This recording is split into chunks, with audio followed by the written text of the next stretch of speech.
this inflation genie's back in the bottle. And finally, you got the fact that, the chair has been very clear that 5 years of missing the target is really unacceptable. And I think the market is expecting to hear from him something clear about his framework, how he thinks about all of this, and how he, now it's his watch, is going to respond to it.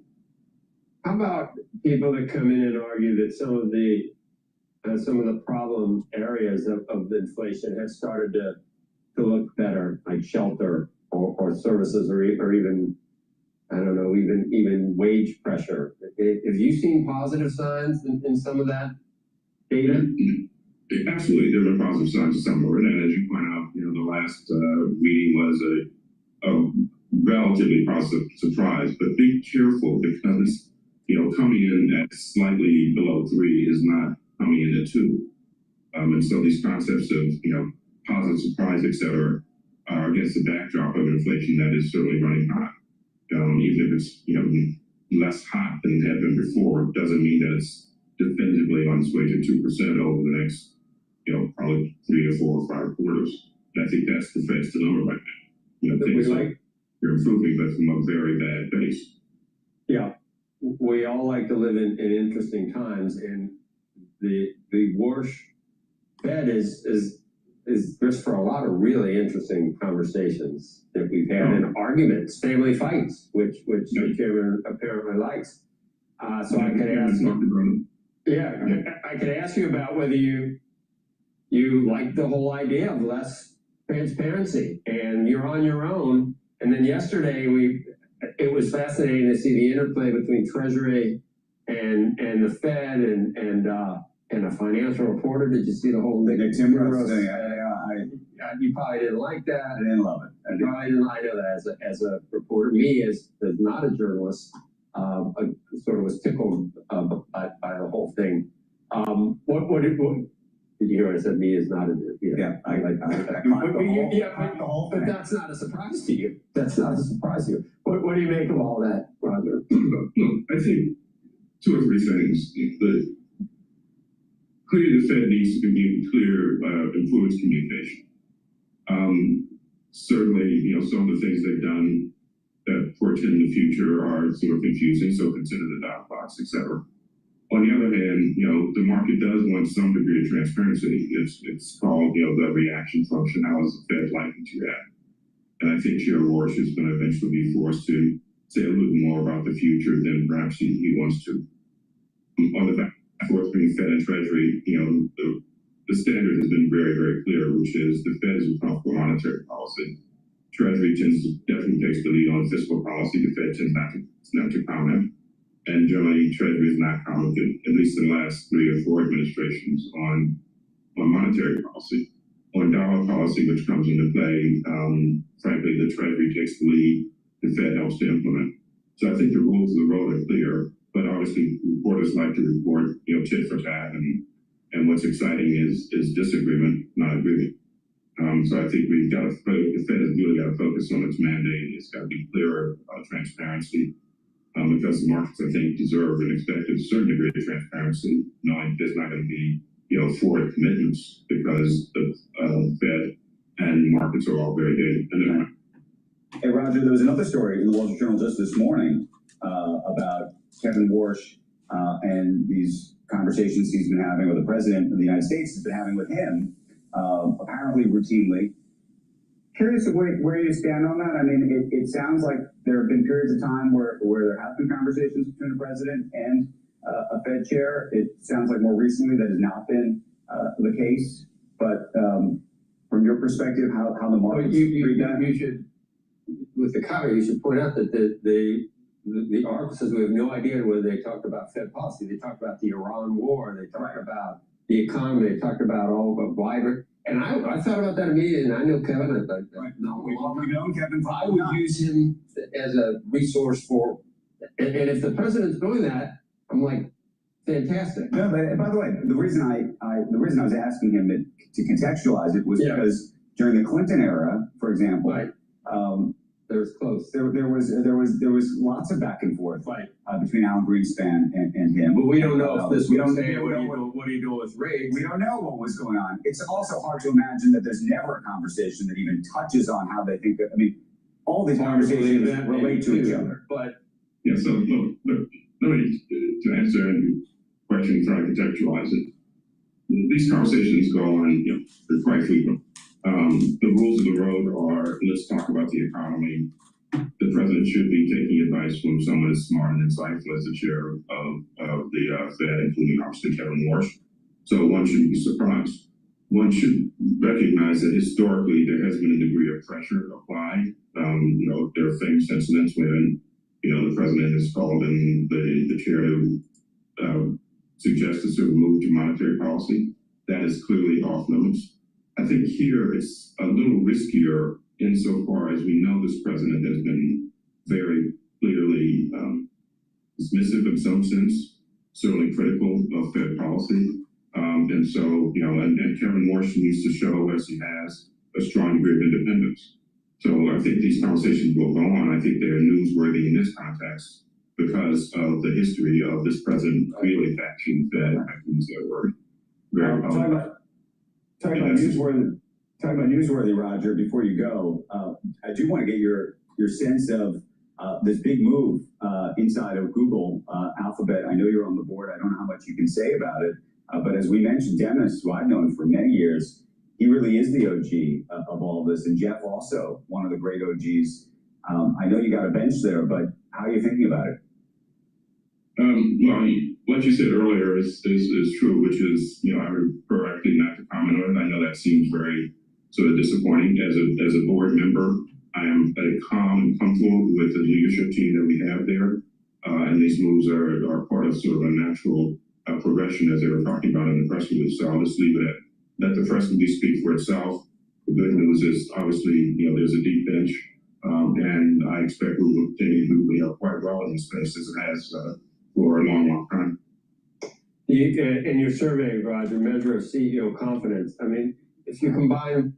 Hello, my name is DrPaulCottrell. We are live streaming on Rumble, YouTube, and my website, the-studio-reykjavik.com. Thank you for joining. Please share the links and ask your social media to follow me so I can grow the channel. In addition, the market is open. So the S&P 500 is trading at 7,734. The rally that we've had recently is losing a little bit of steam.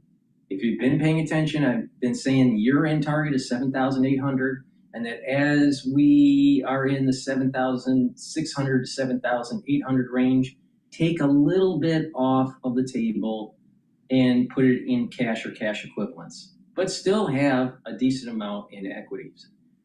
So what I did was I moved about 7% to 8% into cash, just kind of waiting it out. It's very possible that we see a drop in the S&P 500 this year or the beginning of first quarter next year to 7,200, 7,000, or 6,800.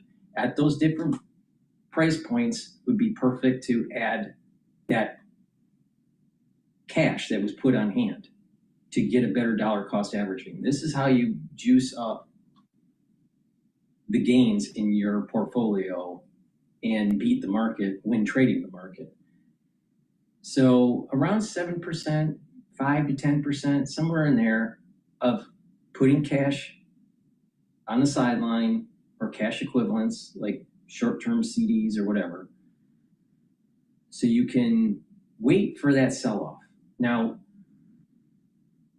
tech did rally. The short ETF for semiconductors is trading at 1174. It's trading on the low end. So the trading range for that is now around 1150 to about 1250. So right now, investors, institutional investors, and retail traders are moving into tech. But if you look at the business model for AI companies like OpenAI and Anthropic, how do they make money? How do they have net income? They have revenue, but they have expenses that are far outweighing the revenue. So there seems to be a little bit of a bubble here.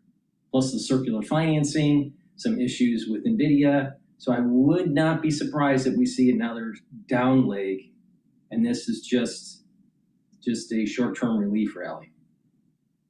But I could be wrong. wrong, but I'm I think we need to be careful at the 7,800 range for the S&P 500. Now, VIX is low, it's at 15. We should be getting another spike in the VIX in about 4 weeks or so. So equities should be ticking upward with that low VIX index. The euro is trading at 115 and Japanese yen is trading at 157.98. Oil is trading at 76.13. Bitcoin is trading at 64,665, and natural gas is trading at 6.6. I'm sorry, natural gas is trading at 2.643. So oil WTI, that trading range is going to be anywhere from 70 to about where it's at right now, 76. If there's positive news coming from the Middle East, especially with the Strait of Hormuz. If it's negative, then we're going to start seeing that retesting that $80 barrel resistance level and probably surpass it and get to $81 or $82 a barrel. So right now we're at that mid-range between 70 to 79, and we're in the upper bound for short-term trading range. Now, what I've been noticing is oil doesn't want to go down much and oil doesn't want to go up much. Everyone's waiting for the news. I think we're going to have a failure in negotiations. Something's going to happen and oil's going to pop again. Natural gas, the trading range should be around 2.5 to about 2.7. Right now we're trading at 2.642. I'm shorting the natural gas, I'm shorting oil, but I also have a small hedge longing natural gas too. So that's what I'm doing. Now, the big news is Warsh, the Fed chair, seems as though he's been talking to the president about, policy. We don't really know what. That's maybe, how much does the Fed have independence? So Warsh is going to have to explain himself in the next few press cycles that he has. And there's some news out on Scott Bessent talking about China. So we're going to play that clip. But before I do, please go to my store, the-studio-reykjavik.com, and get the great supplements that I offer and help support the channel. I have a great supplement that helps to detoxify your body. And when you detoxify your body, you're helping your immune system, your endocrine system, and your other bodily systems. Zeolite. Zeolite will bind to heavy metals, toxins, and chemicals and allow you to urinate them out within 6 to 8 hours. This way, you're getting rid of those toxins and your body is getting into homeostasis. You can take this every day, take 3 small drops underneath your tongue and drink filtered water. What you should also do is clean your environment. Stay away from processed foods and make sure you drink filtered water. So you're reducing your exposure to these toxins, but taking zeolite will also get them out of your body. So please go to my store, the-studio-reykjavik.com, and get the zeolite. And I also have structural nanosilver lozenges that will help to neutralize. They're perfect for the allergy season, the cold season, even if you're just cleaning around the house. Again, they neutralize, that's really important, and it also protects your oral pharynx. Orange Splash, fortified with vitamin C, and Manuka honey. Very high quality lozenges. Take them right away if you're starting to feel some irritation, or if you're cleaning around the house, use them prophylactically. Please go to my store, the-studio-reykjavik.com.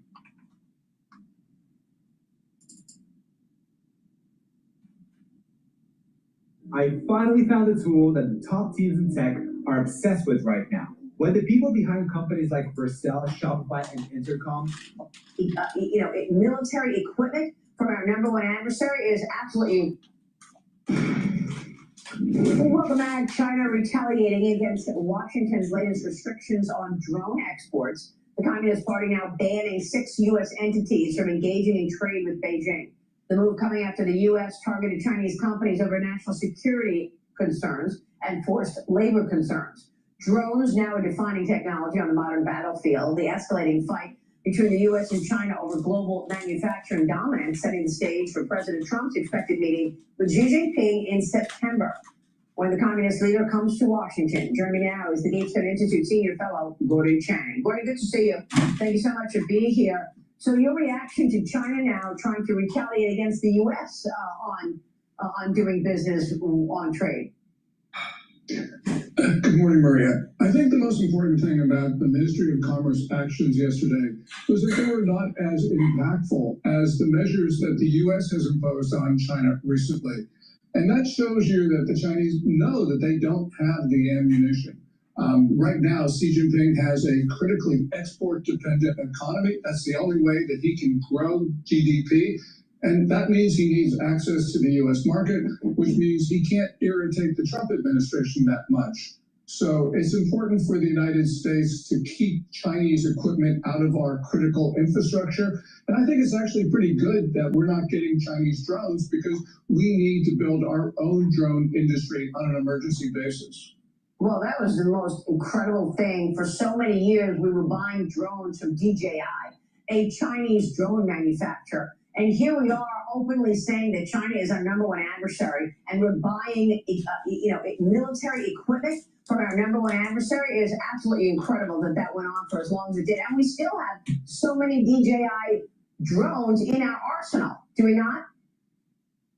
We do. And, just as recently as about 15 months ago, we had the Secret Service buying Chinese drones for surveillance and use in the White House grounds. These drones can easily be used to send information back to China. This is just insane. It was just insane. Exactly.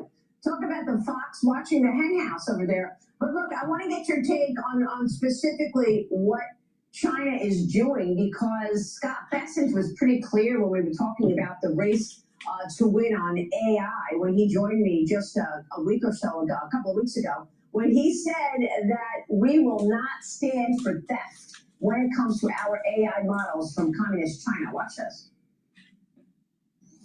We are finding watermarks of our U.S. large language models on many of the Chinese models. The U.S. government supports open source, but what we do not support is IP theft.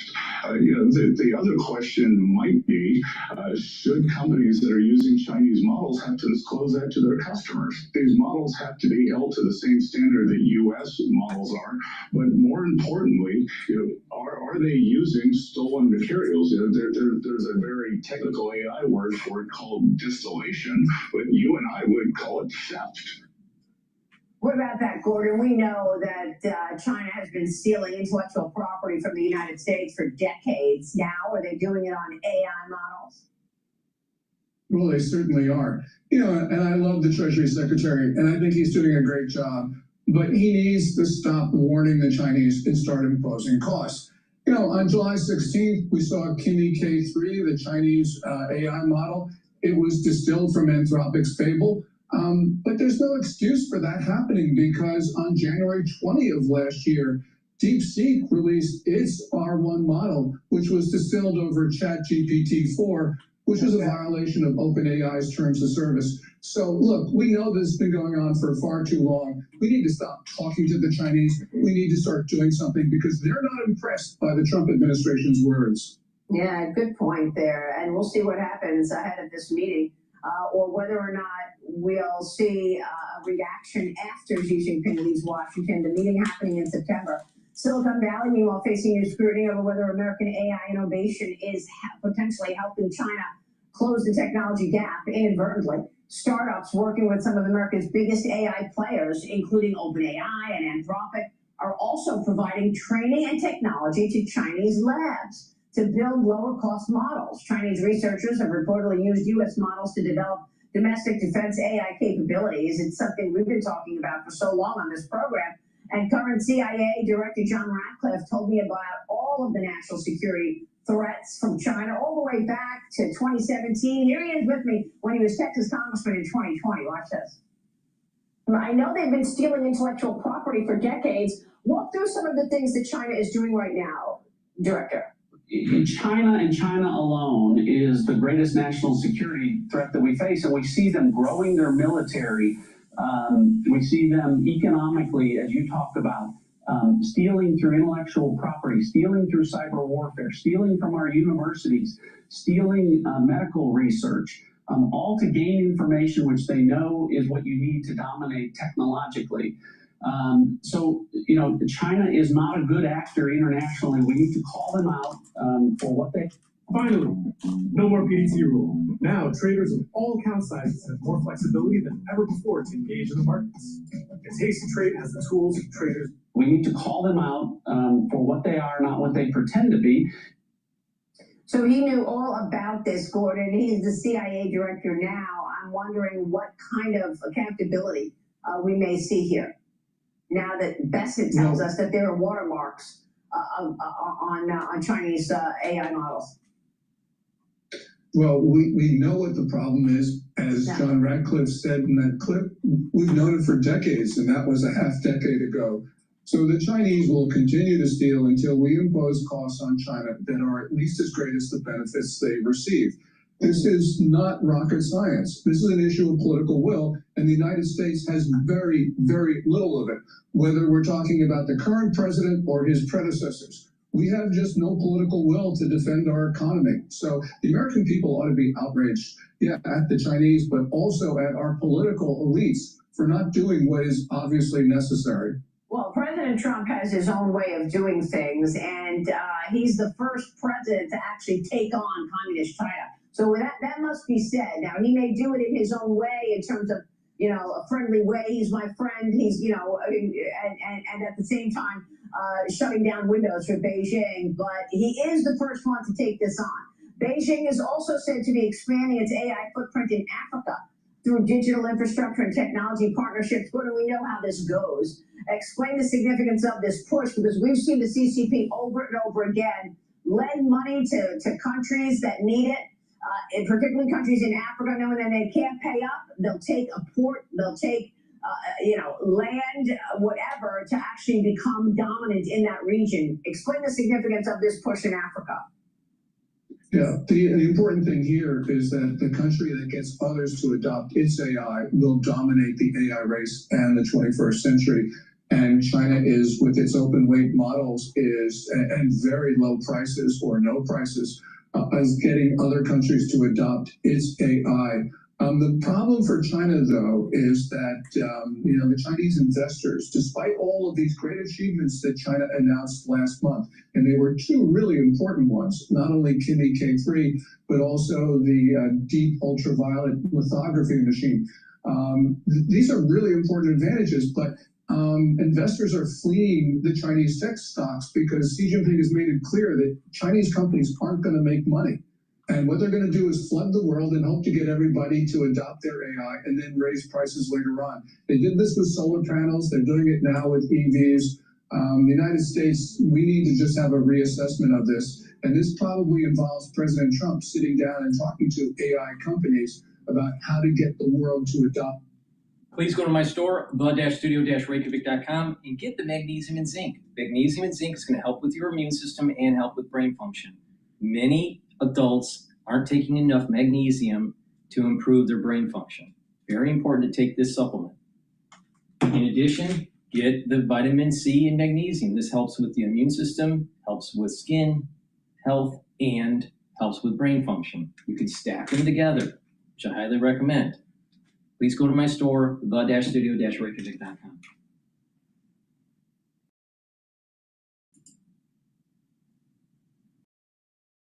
Finance the old way. Finance the rent way.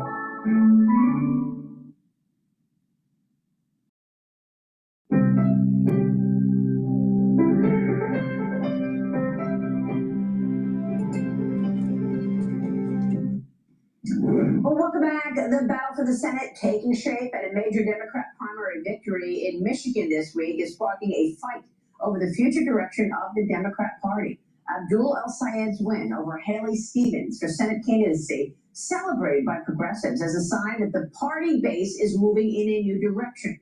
Here's Sayed after the victory yesterday. Watch. We took on a machine. You're not supposed to be able to beat $70 million of outside spending.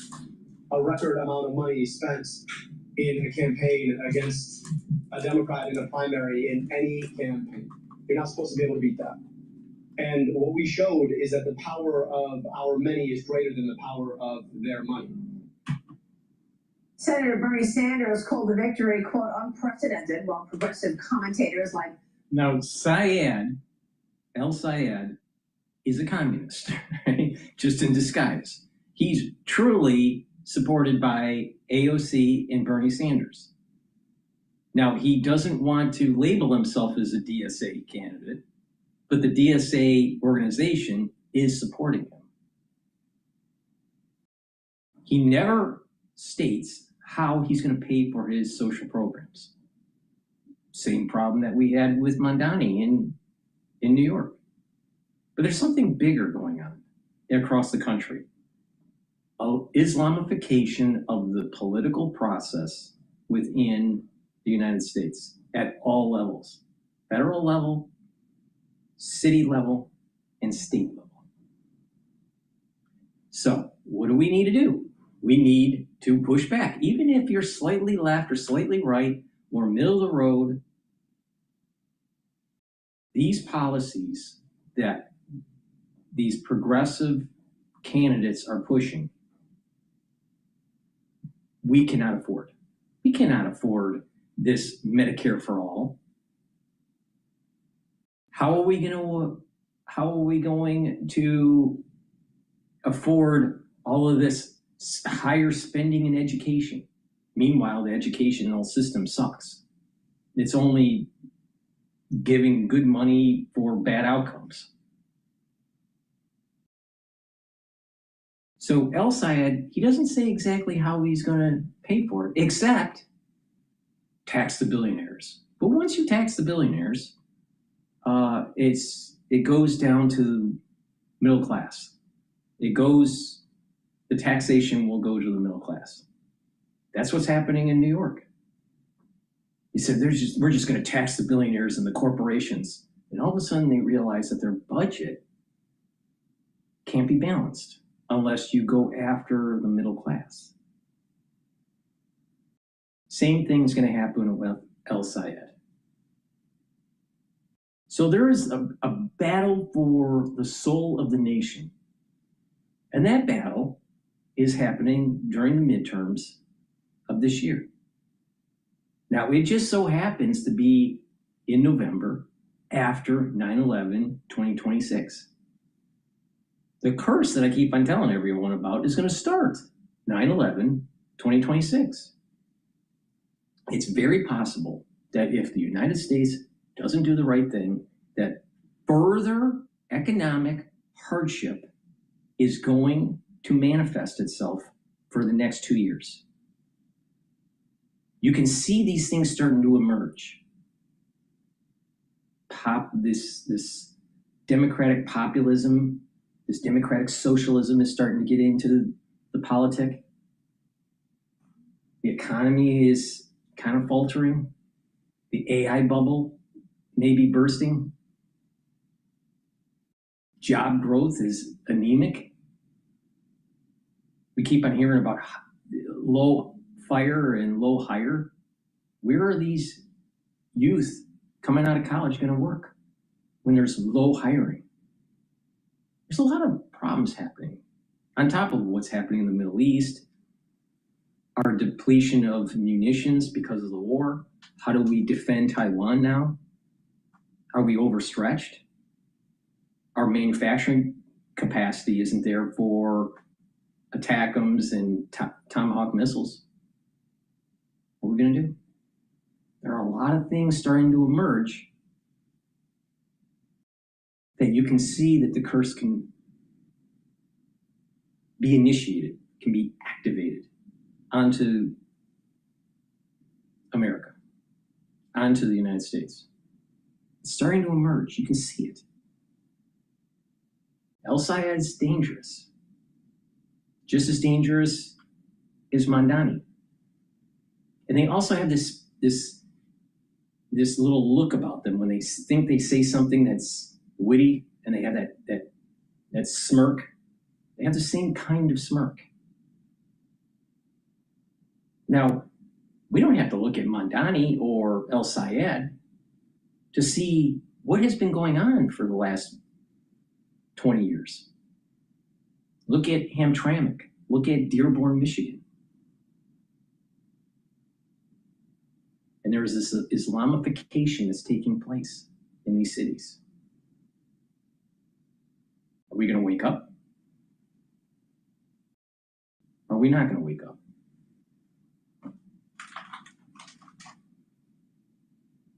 They literally want to destroy the Constitution. DSA wants to destroy the Constitution. They do not believe in a constitutional republic. They want to abolish the Senate, abolish the executive branch. Well, wait a minute here. This sounds like Maoism. This sounds like Stalin. This sounds like Lenin. And who's the grandfather of all this? Bernie Sanders. Not Colonel Sanders, Bernie Sanders. And everyone out there still has the burn for Bernie. Who literally had his honeymoon in communist Russia. Now, what the hell is going on here? There is an orchestrated effort to move the country towards communism. So people need to start waking up. Now, who's voting for El-Sayed in Michigan? The educated youth. And the educated, liberal, white. What? This is exactly the whole thesis of Gad with his book, Suicidal Empathy. There's this empathy that's taking place for the Muslim and for, you know, giving more to individuals that supposedly are in need, and to take and to, you know, erode the foundations of the Enlightenment and just do this postmodern ethic. But wait a minute, it wasn't just Gad that said, beware of suicidal empathy. It was Nietzsche. Nietzsche warned people about this, what he called the slavery morality. And it was manifested in Christianity, according to Nietzsche, that, oh, turn the other cheek. Be compassionate. Well, people should be compassionate up to a certain point, so you don't have suicidal empathy. So people lost what Nietzsche was warning people about. People lost the warning of what Plato was saying about you need representatives that somewhat are educated. You can't just depend on the masses, because majority rule in a democracy, in a pure democracy, means the erosion of your property, means the loss of your rights, because the majority would say we should take from people. Well, that's not the type of government we have. That's the type of government the DSA wants.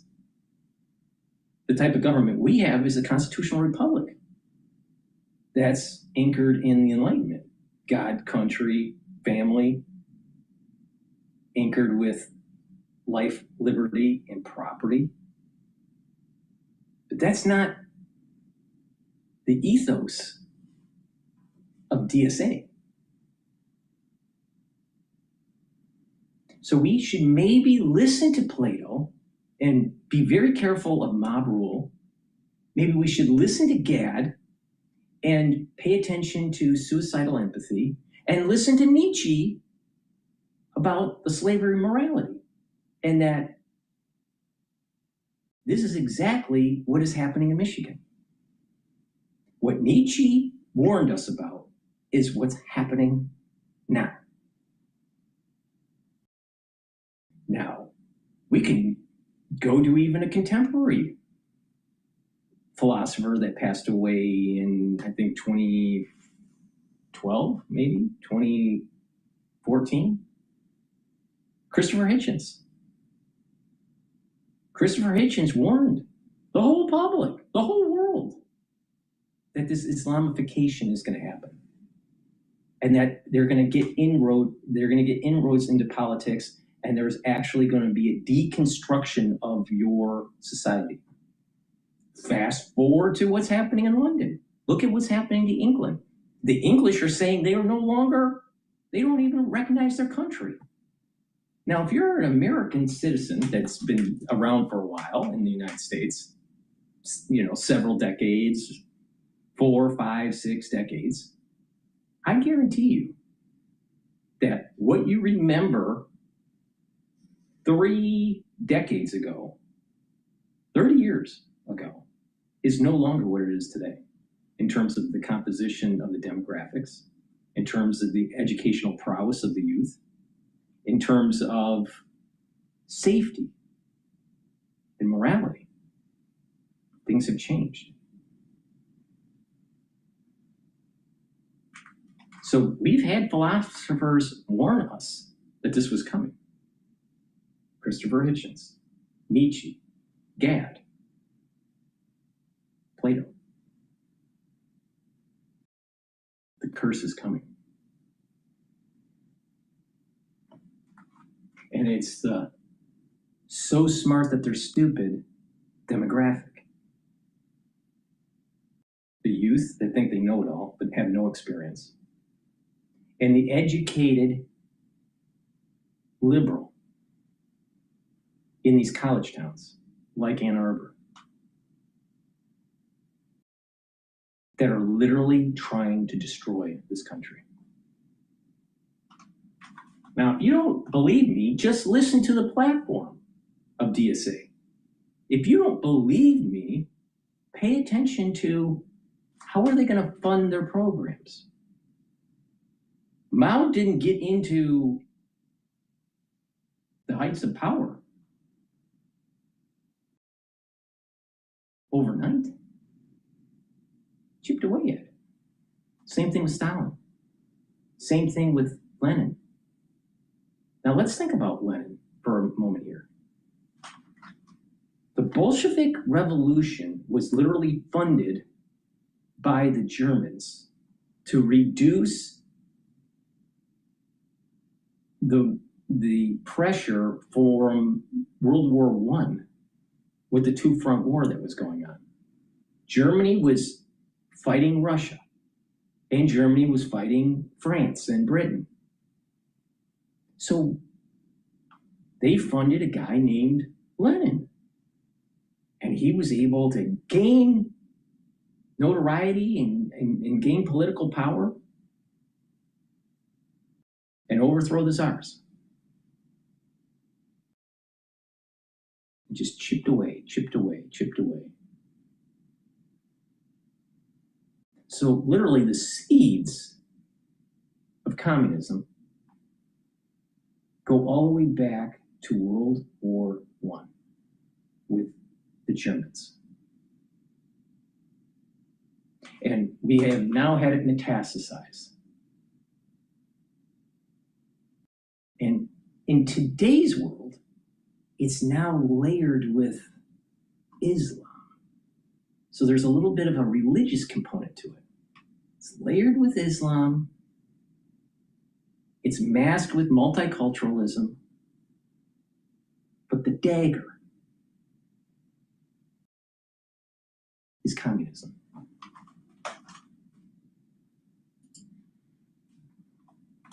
Son Teicher argue Michigan could be the start of a larger movement. Watch this.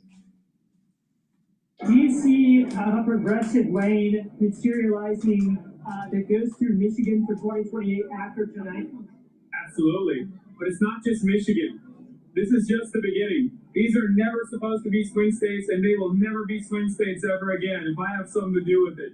We will hopefully continue this movement all across the United States of America. We'll go to every single state. Another key battleground race is in Wisconsin. DSA-backed gubernatorial candidate Francesca Hong is gaining traction there. The results could offer a look at how far this political shift will extend. Joining me now is the CEO of the Stagwell Group, Mark Penn, with us. Mark, great to see you. Thank you so much for being here this morning. And I know that Stagwell just reported a record second quarter, and we want to get to that in a moment. 11% revenue growth, 10% organic revenue growth. Congrats. You've spent years studying voters and political trends. I'm going to get to the growth story of Stagwell in a second, but first, give us the nuts and bolts here. How does this Michigan race play out, and what does that tell you about where the Democrat Party is headed right now? What can you tell us? Well, this is a full-blown crisis, really a 911 call on the Democratic Party. I think they decided to have a big tent, and that tent is being devoured by the Democratic Socialists. Look, this was a split right down the middle. El-Sayed didn't get to 50%. There was a third candidate who had already withdrawn, maybe had the votes that would have given Stevens a win. But it's a genuinely divided party at this point, as the DSA has driven extraordinary support among particularly those in college educated voters who are actually, relatively doing pretty well compared to the working class and minority voters that voted for Haley Stevens. So this attraction to socialism, without really understanding what it means, because I asked him, I called, well, you're for socialism. Do you think everybody should make the same, or do you think you should earn according to what work you're doing? They all say work according to what I'm doing. They don't actually believe in something. I say, well, do you think the state should own your house? And they'll say, of course not. I should own my own house. Do you want to own your own business? Of course I want to own my own business. So they have no idea what they're voting for. That is wild, Mark. Those are really good questions that you pose to everybody. Let me ask you, does this most recent race in Michigan and the others that we've seen now, Mondani in New York, does this change your expectations for the midterm elections with Republicans traditionally losing the majority during a presidential year? Does any of this change that thinking for you? I think absolutely. It really will depend upon how effective the Republicans are in terms of their midterm messaging, because a lot of the messaging has bounced off the Mondamis and the El-Sayeds. People haven't really effectively brought home how devastating they would or could be. They haven't written to small business people and say, do you want your business taken away? They haven't written to homeowners and said, do you think your home should be owned by the state? They haven't written to people who like their doctor and say, do you want the federal government directing your entire health care? They haven't really brought it home to people as a consequence, but absolutely, definitely. Look, with the Democratic Party split, with so many moderate voters not voting for El-Sayed, with him not really reaching out, obviously Rogers has a much better chance of winning today than he would have had against Stevens. And what about the House? You think that the House loses the majority, or are you still questioning that now? Well, conventional wisdom still goes, but I think this is an obvious opportunity.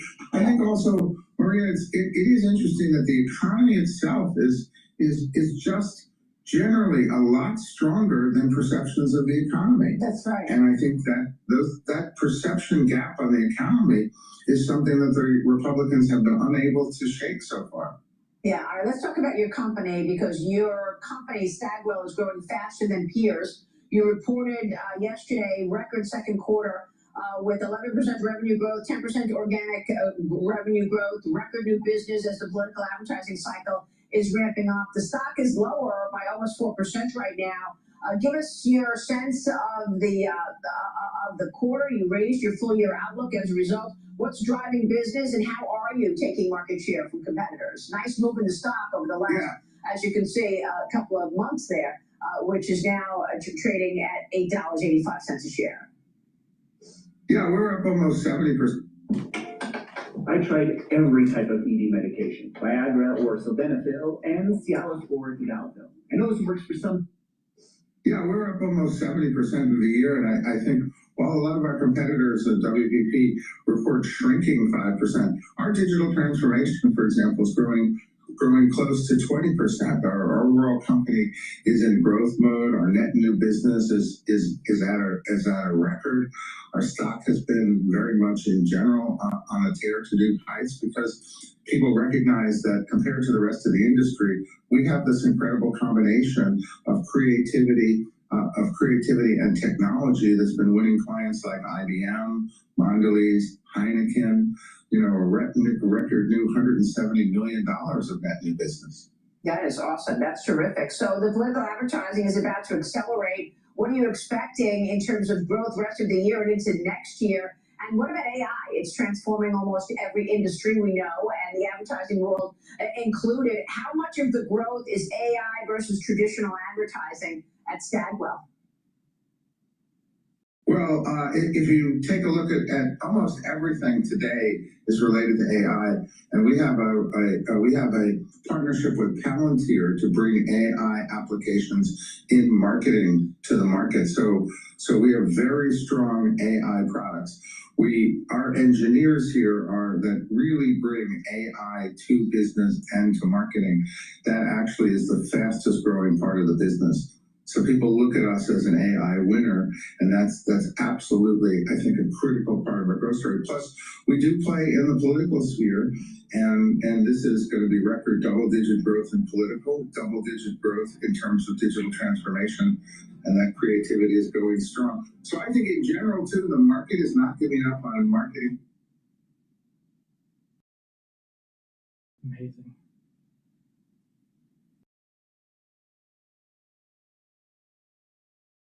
All right. Let me do a product plug here, and then we'll go to the hill. Please go to my store, the-studio-reykjavik.com. Get the olive leaf extract. This is dual purpose. It's going to help with your immune system and your cardiovascular system. Brings down inflammation and helps you to control your lipid profile. Super important, because when you do that, you're reducing plaque formation. And by bringing down inflammation, you're also boosting up your immune system. Omega-3 helps bring down inflammation, helps to control your lipid profile. By doing that, you're reducing plaque formation. It'll help to bring down your LDL levels and increase your HDL levels. Omega-3 is something that you should be taking every day, and it also helps to reduce the overclotting of the red blood cells. Ashwagandha root helps to control your cortisol levels and your blood glucose levels. This is going to help your cardiovascular health and your immune system. Lignans helps with the immune system and the endocrine system, soaks up free radicals, and brings down inflammation. And turmeric also soaks up free radicals and brings down inflammation. That's going to help with your immune system, your brain function, your joint health, your cardiovascular system. I highly recommend that you stack these together. They're synergistic to help to slow down the aging process. So please go to my store, use discount 5 to save some money, all caps, discount 5. It's the-studio-reykjavik.com. The link is in the description of this video. How are you finding the time to send over all these meeting notes? I got a secret. I've been using Granola. What is Granola? So it's an AI notepad. If you want to take notes during the meeting, Granola can fill it in.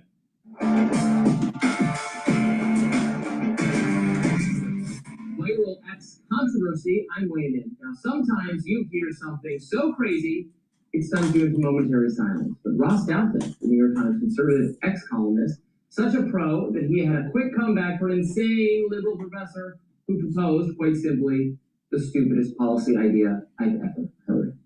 The exchange happened on Douthat's New York Times podcast, which is sadly coming to an end, or at least ending with him at the helm, since Douthat is moving to 60 Minutes.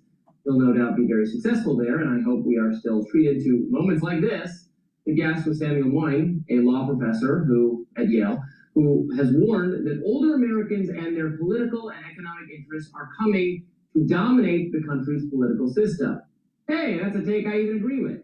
Regular Rising viewers know, boomers are bleeding us dry. I'm on board with the framing of this conversation, which is how older Americans hoard the future. Now, we can talk about all sorts of possible solutions to the problem that the elderly have most of the wealth and most of the houses, and they also enjoy virtually all the political power, and thus they derive the lion's share of the government benefits, mostly in the form of having their health care paid for. But this idea, is not the answer. I've gotten in some hot water for proposing we consider overweighting the votes of younger people or assigning the youngest eligible voters proxy votes for the unrepresented children of our country. What? So those are edgy. Why not assign them to those children's parents? Well, because there's a divergence of interest between parents and children. So in case you missed it, what he's proposing is compensating for the political power of old people by indirectly giving votes to kids who are under 18, but they can't vote. So we actually assign those votes to young people who are over 18. So basically, if you're a little kid, you still don't vote, but now someone, say 19 years old, gets 2 votes, theirs and yours. Dowd had raised an obvious objection to that, asking why we wouldn't simply give the kids' votes to their own parents rather than to some random 19-year-old. Professor Moyne countered that he doesn't think parents represent the interests of their own kids as well as this random teenager would. Here's how Dowd responds. And you notice, the school system has this idea that the parent doesn't have say of what the education should be. Have you noticed that? In the public schools, but it's also happening in the private schools. They don't want as much communication between the teacher and the parent or the student and the parent. So this way, the institution can program your kid. Now take it one step further with this proxy voting stuff. Well, if you program the kids to think differently than what the parents want, you'll be able to control the society for the future. Now, fast forward to where we're at with DEI and this DSA and this super liberalism and this over reliance on the philosophy of relativism. And we wonder how we got here. The school systems suck, but not just in teaching kids to read, write, and do arithmetic. They also suck because they're programming a group of people to actually hate the country, not know its history, not be aligned with the Enlightenment,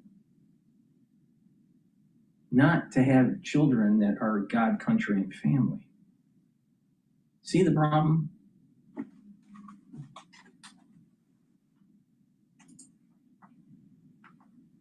I think it's absurd to imagine that a 24-year-old recent college graduate has a better assessment of the interests of my own children than I do. And I say this with all due respect to 24-year-old recent college graduates, of whom I hope to be the parent of in 9 years or so.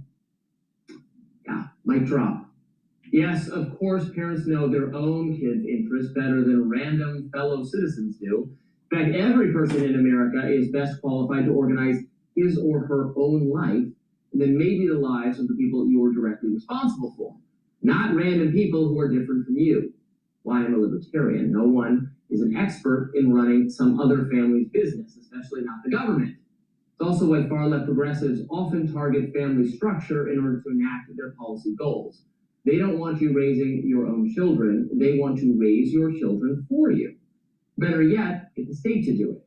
The state should be the parent, so that kids revere the state and see it as the provider, the authority figure. As for Professor... And that is exactly what Mao did in China. Now, are we going to wake up? Or are we not going to wake up? Are we going to get on the battlefield and push back on these progressives? Are we going to get on the battlefield and push back on these socialists? Or are we just going to let our Constitution burn and burn down the whole government, right? That's basically what they want. Just listen to them. They tell you what they're gonna do. This is not innuendo. The platform, the DSA platform, is telling you what they're going to do. It's crazy.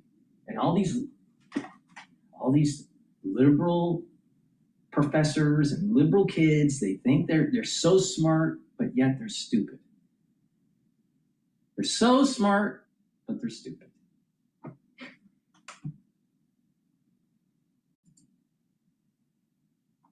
He should leave this idea off his list of solutions for countering the power of the boomers.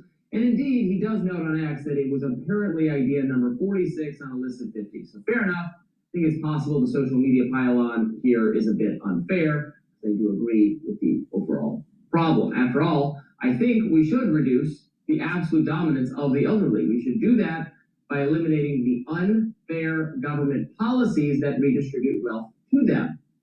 For instance, Abdul El Sayed, the far-left Michigan Democratic Senate candidate, has proposed only having property taxes on younger Americans. Older Americans wouldn't pay them. And if they sold their houses to people under 65, then those people would have to pay the taxes. So that's a scheme that would further concentrate the boomers' share of home ownership, which is crazy. Let older, richer Americans keep their wealth, but tax them at the same rate as everyone else, and maybe expect them to pay a greater share of their own healthcare costs. Imagine that. I was so surprised that this is where you were going to go, because the guest Samuel Boyne, even though the solution did not match what a lot of people wanted to hear, the problem that he pinpointed is something that you often point to and you talked about. And I think when you unpack what's happening with Congress, with Chuck Grassley, who's 92, and the average voter being 52, there's a lot of people that feel like they're completely left out of the conversation. And I know we blame young people, like, get out to vote more, be more civically engaged. When we look at the landscape, a lot of the laws then that apply to the older Congress that's enacting them benefit people that are over 50. And so young people being part of the conversation and differing from their parents, I think, is a valid statement. How to get their voices heard. The solution is not by just emphasizing that we should start making the voting age like 16 and votes to 19. I understand, but this literally is one solution to the problem that you claim is one of your biggest issues with current government, that old people hoard wealth. I often argue for older people and say, yes, the property taxes idea, for example. Like a traitor. These people have been paying their taxes for years. I want to make sure my grandma's okay. I think that we differ in that way. You think they're hoarding wealth, and I know plenty of old people, not personally, when you look at numbers, yes, because boomers are numbers they have. No, yeah, but there were the age group of older people changed completely because of the boomer generation. They're not getting older, so obviously, if you talk about the share of old people going from something like 13% to 18%, obviously the wealth is going to increase. There's more people, so you're looking at the problem and not diagnosing it completely. You're saying, oh, the same number of people are hoarding the wealth, when really there's just more of them that are getting older and happen to live their full lives where they work. They have more wealth. They have more average income per person. They have more in their bank account on average per person than younger people, which is fine. I'm happy to have them have it, but it's the dual issue. They have a much larger share of the wealth, and now, but also the government benefits are mostly healthcare. The government pays for people's healthcare, which is mostly them. So they have more of the wealth, but they're also getting more of the benefits. And now people are coming with proposals to not even tax them, like Abdul El Sayed. I mean, this isn't even a leftist idea. I don't know why he's pitching it too. Nancy Mace's pitched this, like Republicans and Democrats. Of course, they're doing it because they want votes from older people. Like, that's the narrow reason they're doing it. But it doesn't make any sense. It doesn't make any sense to have people who have had their whole lives to accumulate large fortunes and whose cost of living is substantially provided by the government. And now we're not even going to tax them at just the normal rate we're taxing everybody. That's crazy. Well, why can't I get you on board with how crazy that is? Because I think the idea of investing and paying your taxes, investing in America for the duration of 40, 50, 60 years of a career, is that on the back end, for the last few years of your life, that America will take care of you like you took care of it. So you helped build all the roads and bridges. You helped make sure the schools were top tier, or you paid all your taxes. And so now enjoy the sunset part of your life. Relax. Like, that's why we'll take some of the burden off, because you're not making the same salary you were making when you were in the workforce. Obviously, some people might have saved and put money away in certain places that it grows. Yes, but if the taxes Whatever, keep rising so much that they cost percentage. more than the house, which happens in New York sometimes when the house is paid off, well, what are people to do? The salary doesn't match, so now your taxes are even higher than the cost of your mortgage because your mortgage is completely done. You can downsize and sell it to the other person. Okay, I'll level with you that I read something that said the share of the wealth held by Americans under 40 is 6.6%.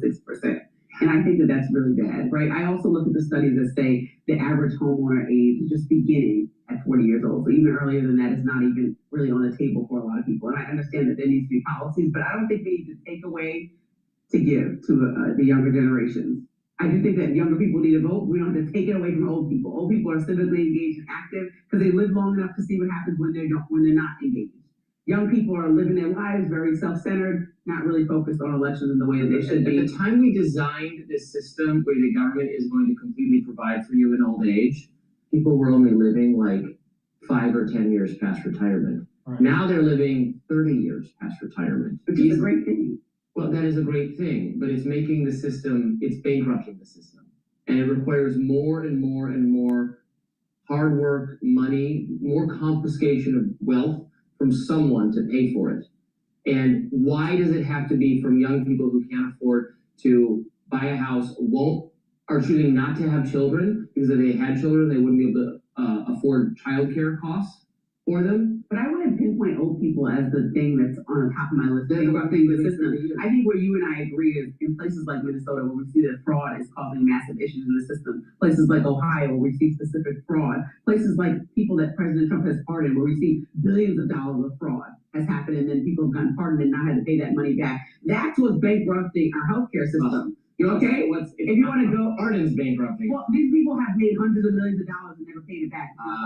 Fraud and schemes that they had. Okay, we'll deport them all back to where they came from. The point, no, everyone wasn't a migrant. Everyone wasn't a migrant. The people that President Trump pardoned were white men that were American. Okay, we'll deport. And made millions. You know what? How about this? Here's my deal for you. We'll deport them too. Also back to Somalia, and then all the people who did the fraud in. And what about all the people in Ohio? Or what about all the people in New Jersey that did fraud during the pandemic? Are you going to make sure that all of these people? Substantially, they come. Where's everyone going? I just want to make sure there's somewhere for everyone, even the Americans that committed a large share of the fraud since the pandemic. You commit fraud, gone, out, Where? straight to jail. Oh, jail or out? El Salvador. But that's not going to solve. I'm saying when you talk about the issues, you can solve the problem. And I think that there are other options outside of taking away from older people that have given their entire lives to I just don't know where do you liberals think we're going to come up? The system can't afford what is happening. People need to wake up. Please go to my store and get the great supplements to help to improve your health. You want to save money on healthcare? Get healthy. Look in the mirror and realize most of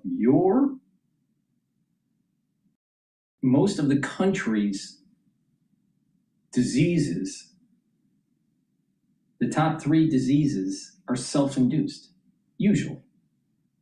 If you live a healthier life, you're going to have more longevity. You're going to live longer, potentially. You know, anyone can be hit by a bus or some accident could happen. But statistically, if you take care of your health, you'll be healthier and rely on doctors less. You will not need to see a physician as often. You still need to do your cancer screenings and blood work and all this, but you won't be on pharmacopoeia. Diabetes, heart disease. Most cancers are self-induced because of lifestyle. And with all of this knowledge about geriatric medicine, sports medicine, longevity medicine, alternative approaches to health, you won't need to spend so much money on healthcare. So if a lot of people in the society did that, you would shave off tens, if not $100 billion of healthcare costs. It's very simple. But people don't do it because people are stupid. People would prefer to bankrupt the system then instead of look in the mirror and say, your health is dependent on you, not your physician. Please go to my store, the-studio-reykjavik.com, and get the digestive enzyme complex. This will help to reduce the load on your pancreas. As you get older, your pancreas doesn't function as well. This will help to break up carbohydrates, proteins, and lipids. It has the enzymes to break up those foods. You'll be able to digest your food better. You'll be able to absorb your nutrients. This also has bromelain that helps to break up clots. Structural nanosilver toothpaste. Get a few tubes for your household. It'll whiten your teeth, freshen your breath, help reduce inflammation, and help to improve your gum line. It has the structural nanosilver, so it's going to neutralize. So it's going to improve the health of your oral cavity. And by doing that, you're also helping your cardiovascular system and the valves for your heart. A lot of people don't realize poor oral hygiene can lead to cardiovascular problems. So please go to my store, the-studio-reykjavik.com, and get the structural nanosilver toothpaste. This has no fluoride. You know why? Because fluoride makes you stupid. Now, get the structural nanosilver toothpaste, use it every day, but especially during the cold season because it helps to neutralize. And and the probiotics that I have two different versions. You can get it in the powder version or the veggie cap version. Take either one, take it every day, and this will help to improve your gut biome so you're absorbing your nutrients better, your skin will improve, your brain function will improve, your metabolism will improve, the communication between your gut and your brain, your gut and liver will improve, your immune system will improve, you'll reduce leaky gut syndrome and reduce your chances of getting food allergies.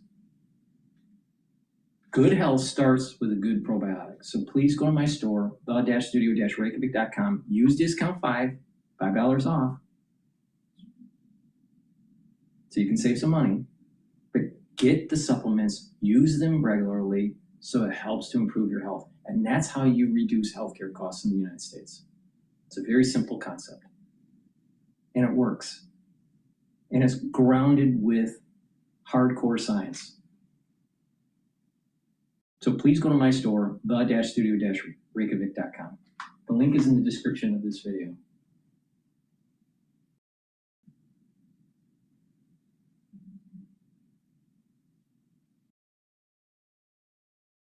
All right, let's listen to The Hill about El Sayed.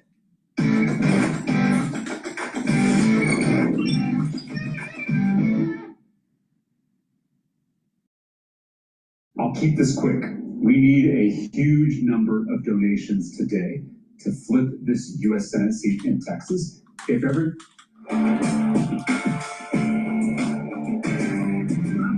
Sayed's victory isn't just a Michigan story. It's a warning to both political parties. Republicans immediately saw an opportunity within minutes of his primary win. President Trump took to Truth Social, calling El Sayed a, quote, communist, reviving false claims about election fraud in Wayne County without, once again, offering any kind of evidence. He said, quote, the communist who is not liked in Detroit is potentially in vote counter trouble. The radical left socialist has a real shot, and don't discount all those fake mail-in ballots that will surprisingly show up at the last minute. Get ready for another rigged election. It's clear Republicans are riled up about El Sayed, but Democrats have their own reason to be uneasy. For years, party leaders argued that battleground states are won by moderation, that swing voters reward candidates who project pragmatism over ideology. Well, Michigan Democrats just rejected that theory. Instead, they nominated a candidate running unapologetically on Medicare for all, getting money out of politics, ending U.S. military aid to Israel, and confronting what he calls a political system captured by wealthy interests. Primary voters are signaling that the old definition of, quote, electability no longer matches what they want. El Sayed's campaign wasn't built around convincing voters he was the safest choice. It was built around convincing them that the status quo is not working. After his victory, he framed it this way. What we showed is that the power of our many is greater than the power of their money. What we showed is that if you're willing to build a movement brick by brick, if you're willing to go and travel your state and have the conversations in rooms big and small, starting in moments where people aren't even paying attention to an election, but are paying attention to the price of gas, the price of groceries, the price of housing, the price of healthcare, that you can build a conversation that builds into a movement that defeats Goliath. Now, this is a message rooted in economic frustration. His argument is that voters care less about ideological labels than whether someone is speaking directly to the cost of living and the feeling that politics has stopped working for ordinary people. That's also why establishment Democrats were so uncomfortable with his candidacy. Michigan is not California. It's a purple state that President Trump won in both 2016 and 2024. Many Democratic strategists believe El Sayed's positions could alienate the very swing voters Democrats need to win statewide. El Sayed believes their thinking about electability is backwards. His theory is that enthusiasm can matter more than moderation, and that energizing younger and infrequent voters is a better strategy than constantly chasing the political middle. It's the same argument fueling other insurgent candidates the same election cycle. Voters don't want carefully calibrated centrists. They want someone who looks and is willing to challenge a political establishment they increasingly distrust. During a campaign rally earlier this year, El Sayed was asked about his relationship with controversial streamer Hassan Piker and said, quote, "The Democratic establishment, the Republican establishment, they can't agree on everything, but they can agree that one shall not campaign with Hassan Piker because that's the most important issue happening in America right now." Now, the joke was really aimed at both parties. His message is that political insiders are focused on the wrong debates while voters are focused on groceries, housing, healthcare, and whether Washington is even delivering at all. The challenge now is proving that theory works outside of this Democratic primary. I'm actually going to start with a rare criticism of Donald Trump on this. I don't appreciate him making people feel like the election's already lost by saying a bunch of mail-in ballots are going to show up for Abdel El-Sayed and at the last moment it'll be a rigged election. That will inspire, that's a blackpilling tactic to make your own voters feel like they can't win and the system's against them. That's not what we're going for here. We Republicans want to defeat Abdel El-Sayed, should encourage their people to vote, and that was a little doom and gloom from him, not a good strategy. Because defeating him is very important because he is tied to Hassan Piker, someone who believes that America deserved 9/11, which is Hassan Piker has said terrible things, and Hamas all are A-OK in his book. The terrorist loves authoritarian China, dresses like a communist dictator. Can't imagine anyone on the Republican side campaigning. Oh, I'm glad you said that. I can imagine. In a Nazi Let me tell you, Trump was endorsed by KKK Grand Wizard David Duke in 2016, didn't say a word. David Duke was out everywhere telling people to vote for Trump, didn't say, and then 2020, so many people got on Trump's behind about not saying anything about the Grand Wizard of the Ku Klux Klan supporting you, that finally Trump said 4 years later he was racist.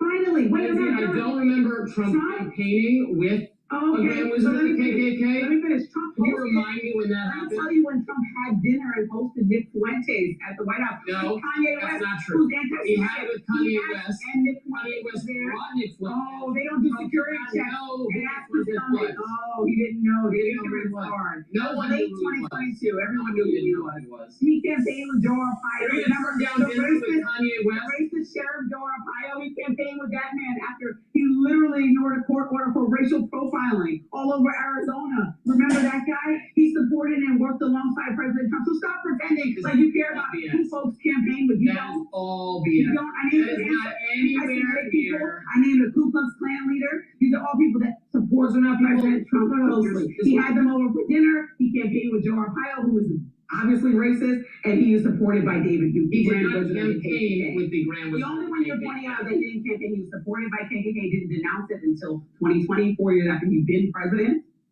He had the other two for dinner. No. You do not have to prophylactically denounce people who support you. You only have to do that if you willingly have them speak for your campaign. Like Joe Arpaio, like he did, like Nick Fuentes. You should. He racially profiled folks. What do you mean? He's literally got criminal contempt charges for racially profiling people in Arizona, and that's who he chooses to campaign with him. But Trump is always confused when folks say, well, some of your policies that don't align with thinking about the people of color in this country with historical things that have impacted them deeply. He racially profiled people in that he profile who we thought were illegal immigrants to. By the way they look because of a racist standard. So, you know what, migrants come from all different countries. Marginal. No, it's not marginal. And Nick Fuentes is who he was. Everyone said, if anybody campaigned with Nick Fuentes, okay, having him for dinner is the same thing when you're president. This is 2022. He did not invite Nick Fuentes. That's an endorsement. Kanye West brought. Anyone that comes to the White House, anyone that comes to Mar-a-Lago is thoroughly inspected, and their background is checked, everything. They're not just coming for dinner with the president. It's not that simple, Robert. Well, Nick, so I want you to hold the same standard. And wants I don't Democrats. care what he does. Democrats need to. Democrats need to distance themselves. Is Obama at dinner with Nick Fuentes? No. Okay, so like I'm just telling you, Trump was. So I just want to make sure that you're so concerned with somebody's friend, Hassan Piker, being El Sayed's friend. Make sure you're concerned with President You Trump. understand the difference between affirmatively picking Hassan Piker to speak on your behalf at a campaign event and having dinner with a celebrity who brought someone who's problematic to the White House. I'm just pointing out You don't flaw in your argument. I'm pointing out a big flaw in your argument because you now all of a sudden care so much about who people associate with, but you've never had this energy of people who associate with Epstein, which also includes the president. So like I'm saying, do you care about who people associate with or not? Like that's what I'm saying. About who associates with Epstein because that. Well, he's a pedophile. That's one of the top charges. Up there for me with anti-Semitic. Pedophile's right on up there. So I don't know why it's not for you if the president associates with a pedophile. So I just want to make sure we're on the same page. Because association is a problem for me and has been consistently since I've been on the show, and not for you. But for Abdullah Sayed, it's the biggest problem in the world. His friend is someone you don't like, and who I've said is anti-Semitic. Yes.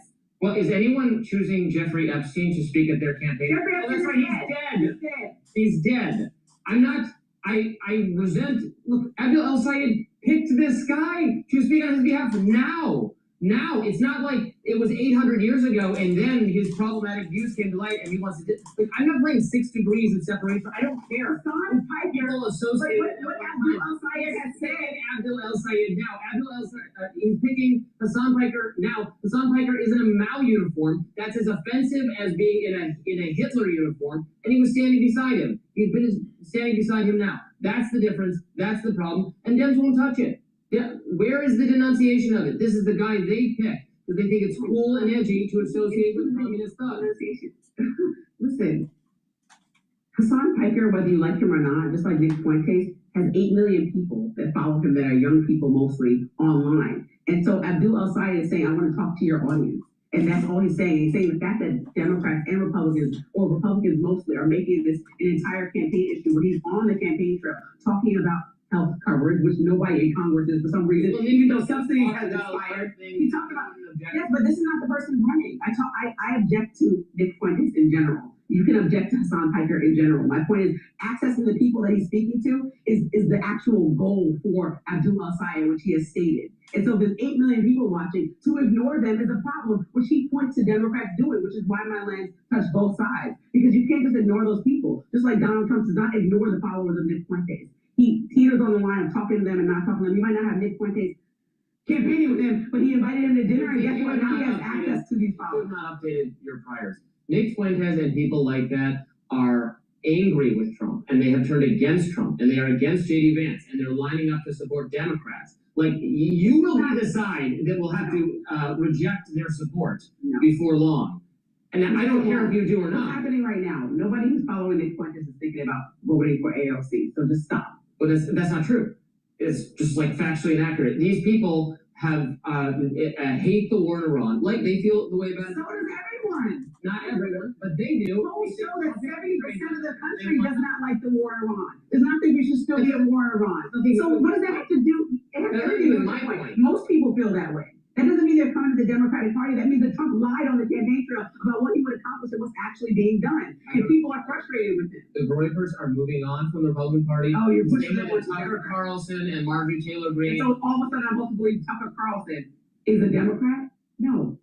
That's not true. Well, policies don't align. He's not a Republican. He might align with traditional conservatism. I mean, the man was touting traditional conservative theories on Fox News for decades. What? Is that accurate? People change their mind about things, Lindsay. He's had an evolution. He's different than he used to be. No, and that's fine. Over this war and foreign policy. But it's not anything else. He doesn't want Medicare for all. He doesn't want to make sure that old people are protected. Well, Medicare for all is a terrible idea, so we shouldn't have it. Okay, so that's what I'm saying. None of the Groypers are coming over to the Democratic Party anytime soon, or the progressive wing of the Democratic Party specifically.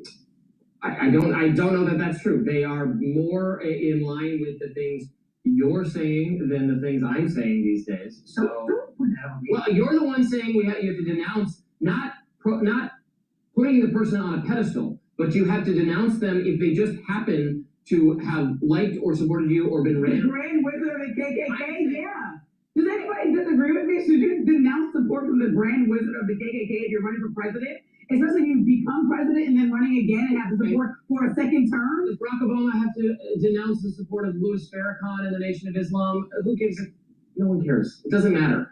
A kooky person supports you. You don't have to do anything. You have to do something if you challenge them to speak at your campaign event. Then you have to do something. Is that fair enough? Is that simple enough? We don't do cancellation based on associations and past whatever. You just have to do it if you said, this person has authority to speak on my behalf and make a pitch to voters for me. Then you have to do it. That's my law. And we're moving on. Senator John Fetterman clashing with Jon Stewart over Israel on the Comedian podcast. Take a listen after the break. A curse is coming.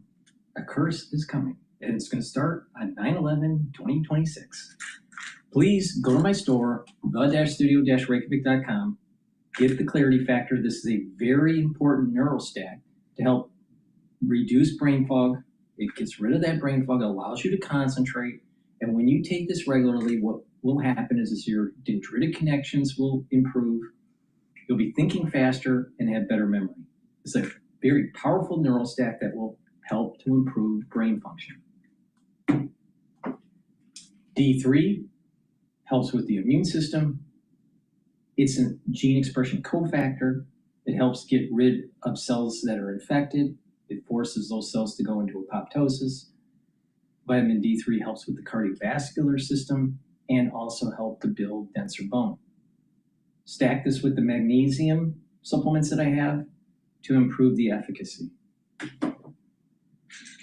Vitamin B complex, super important, especially if you're 40 years of age or older.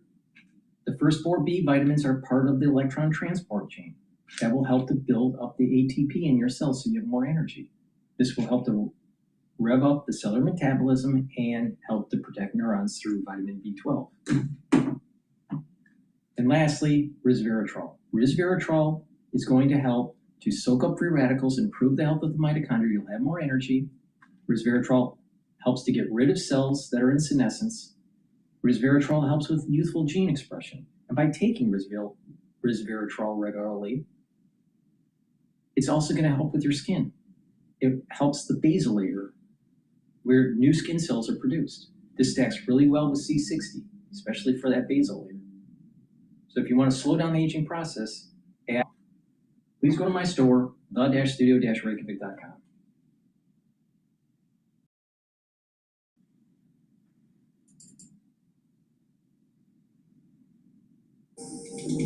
Nobody makes eye contact anymore.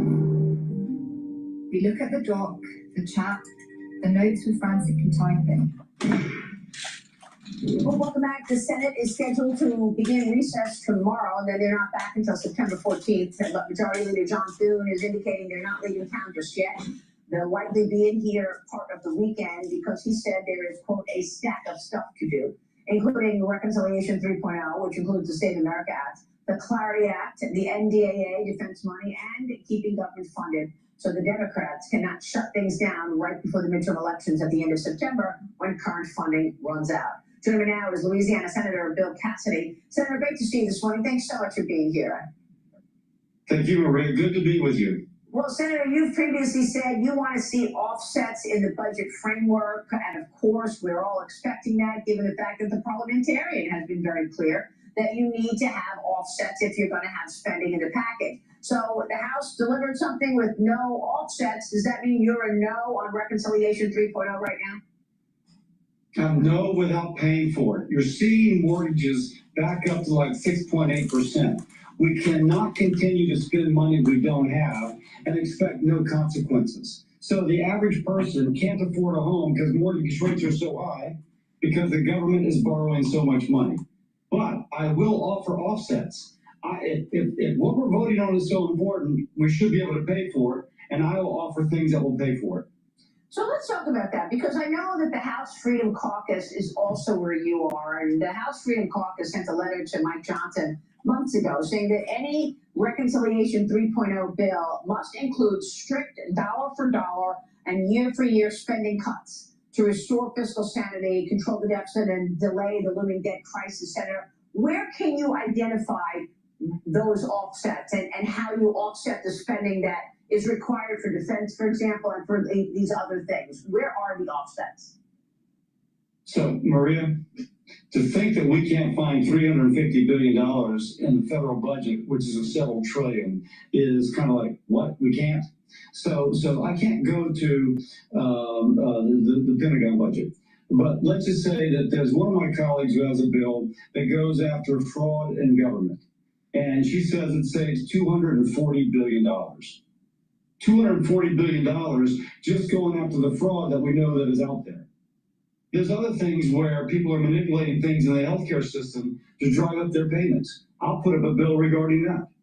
And so there's another way in which people financing stock are able to trade on one way, turn around and sell it on another way, all avoiding taxes, not adding to the economy. There's a way to save money on that. And you put it all together, we more than pay for what this bill is. If this is such an important bill, and I think it is, then we should pay for it, and there are ways to pay for it. So is there enough time? I mean, when you consider the fact that the Senate will return on September 14th, and the House is going to return at the end of August 31st, is there enough time to take action on that and put those offsets in there before the midterm elections, which will just be 35 days once you get back? Yeah, of course. Yeah. We'll be here in September.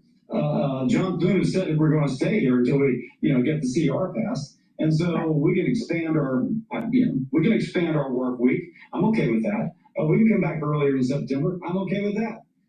So we have enough time in September.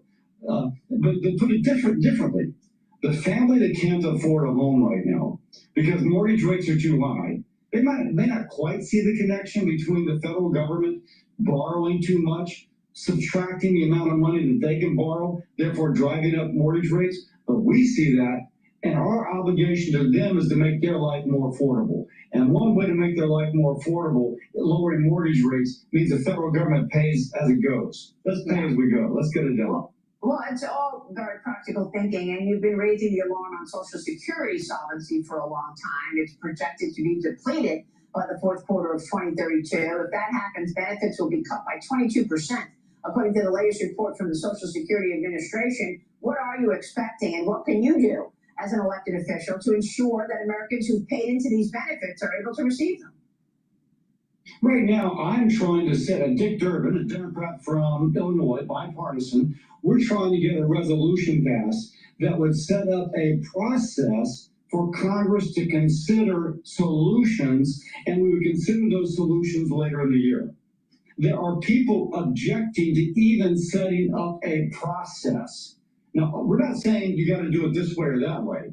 We're saying, no, let's Congress meet bipartisan, House and the Senate over the next 2 months, consider something and deliver it to be considered in a committee the way we normally would.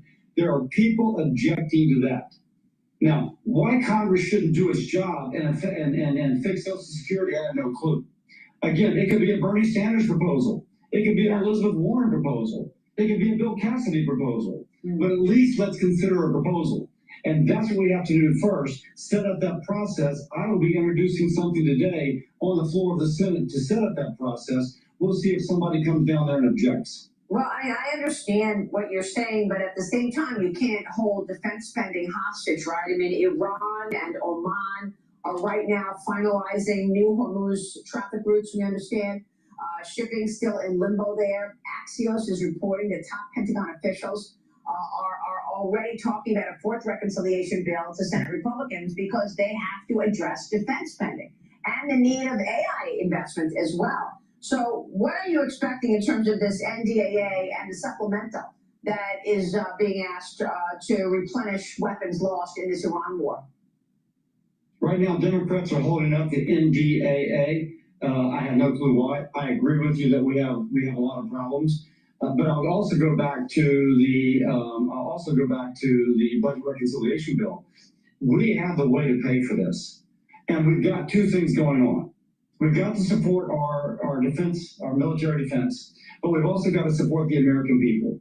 And the more that the federal government borrows and doesn't pay for what it's doing, the more it drives up interest rates, the less affordable your new car, your new house, your credit card debt, everything else is. So we've got to do two things at once. Support our military, and at the same time, find the way to pay for how we're doing that. And we can do that. Absolutely. As I mentioned, Senator Ernst has a bill that would save $240 billion from cutting waste, fraud, and abuse. That's a nice way to pay for something. Let's pay our way. Yeah. What about what's going on the other side? I mean, progressives scored major victories, certainly in Michigan yesterday and elsewhere, but far-left candidate Abdul El-Sayed defeated Congresswoman Haley Stevens for the Democrat Senate nomination. The race was closer than polls projected, El-Sayed winning by less than 1 point. And of course, he'll now face former Republican Congressman Mike Rogers in November. Before Tuesday's election, polls already showed Rogers beating El-Sayed in a head-to-head matchup. But Senator, I want to get your take on what you're expecting from the midterm elections when it comes to Republicans and what this particular race may say about the direction of the Democrat Party right now. First, Mike Rogers is a great candidate. He will represent Michigan well, represent the United States of America well, number one. Number two, the Democratic Socialists of America are the energy center for the Democratic Party. And people are not aware of their program. They want to work towards abolishing prisons. They want to defund the Pentagon.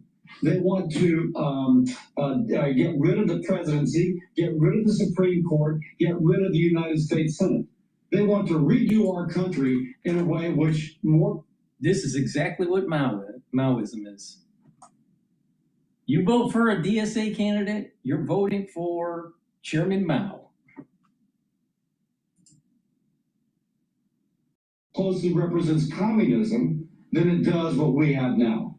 Now, by the way, for younger people who did not live through communism, you don't understand as the government becomes bigger and bigger, it just strangles individuality and freedom.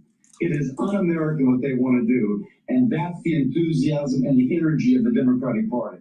Mike Rogers represents a bulwark against that. We need to support Mike Rogers.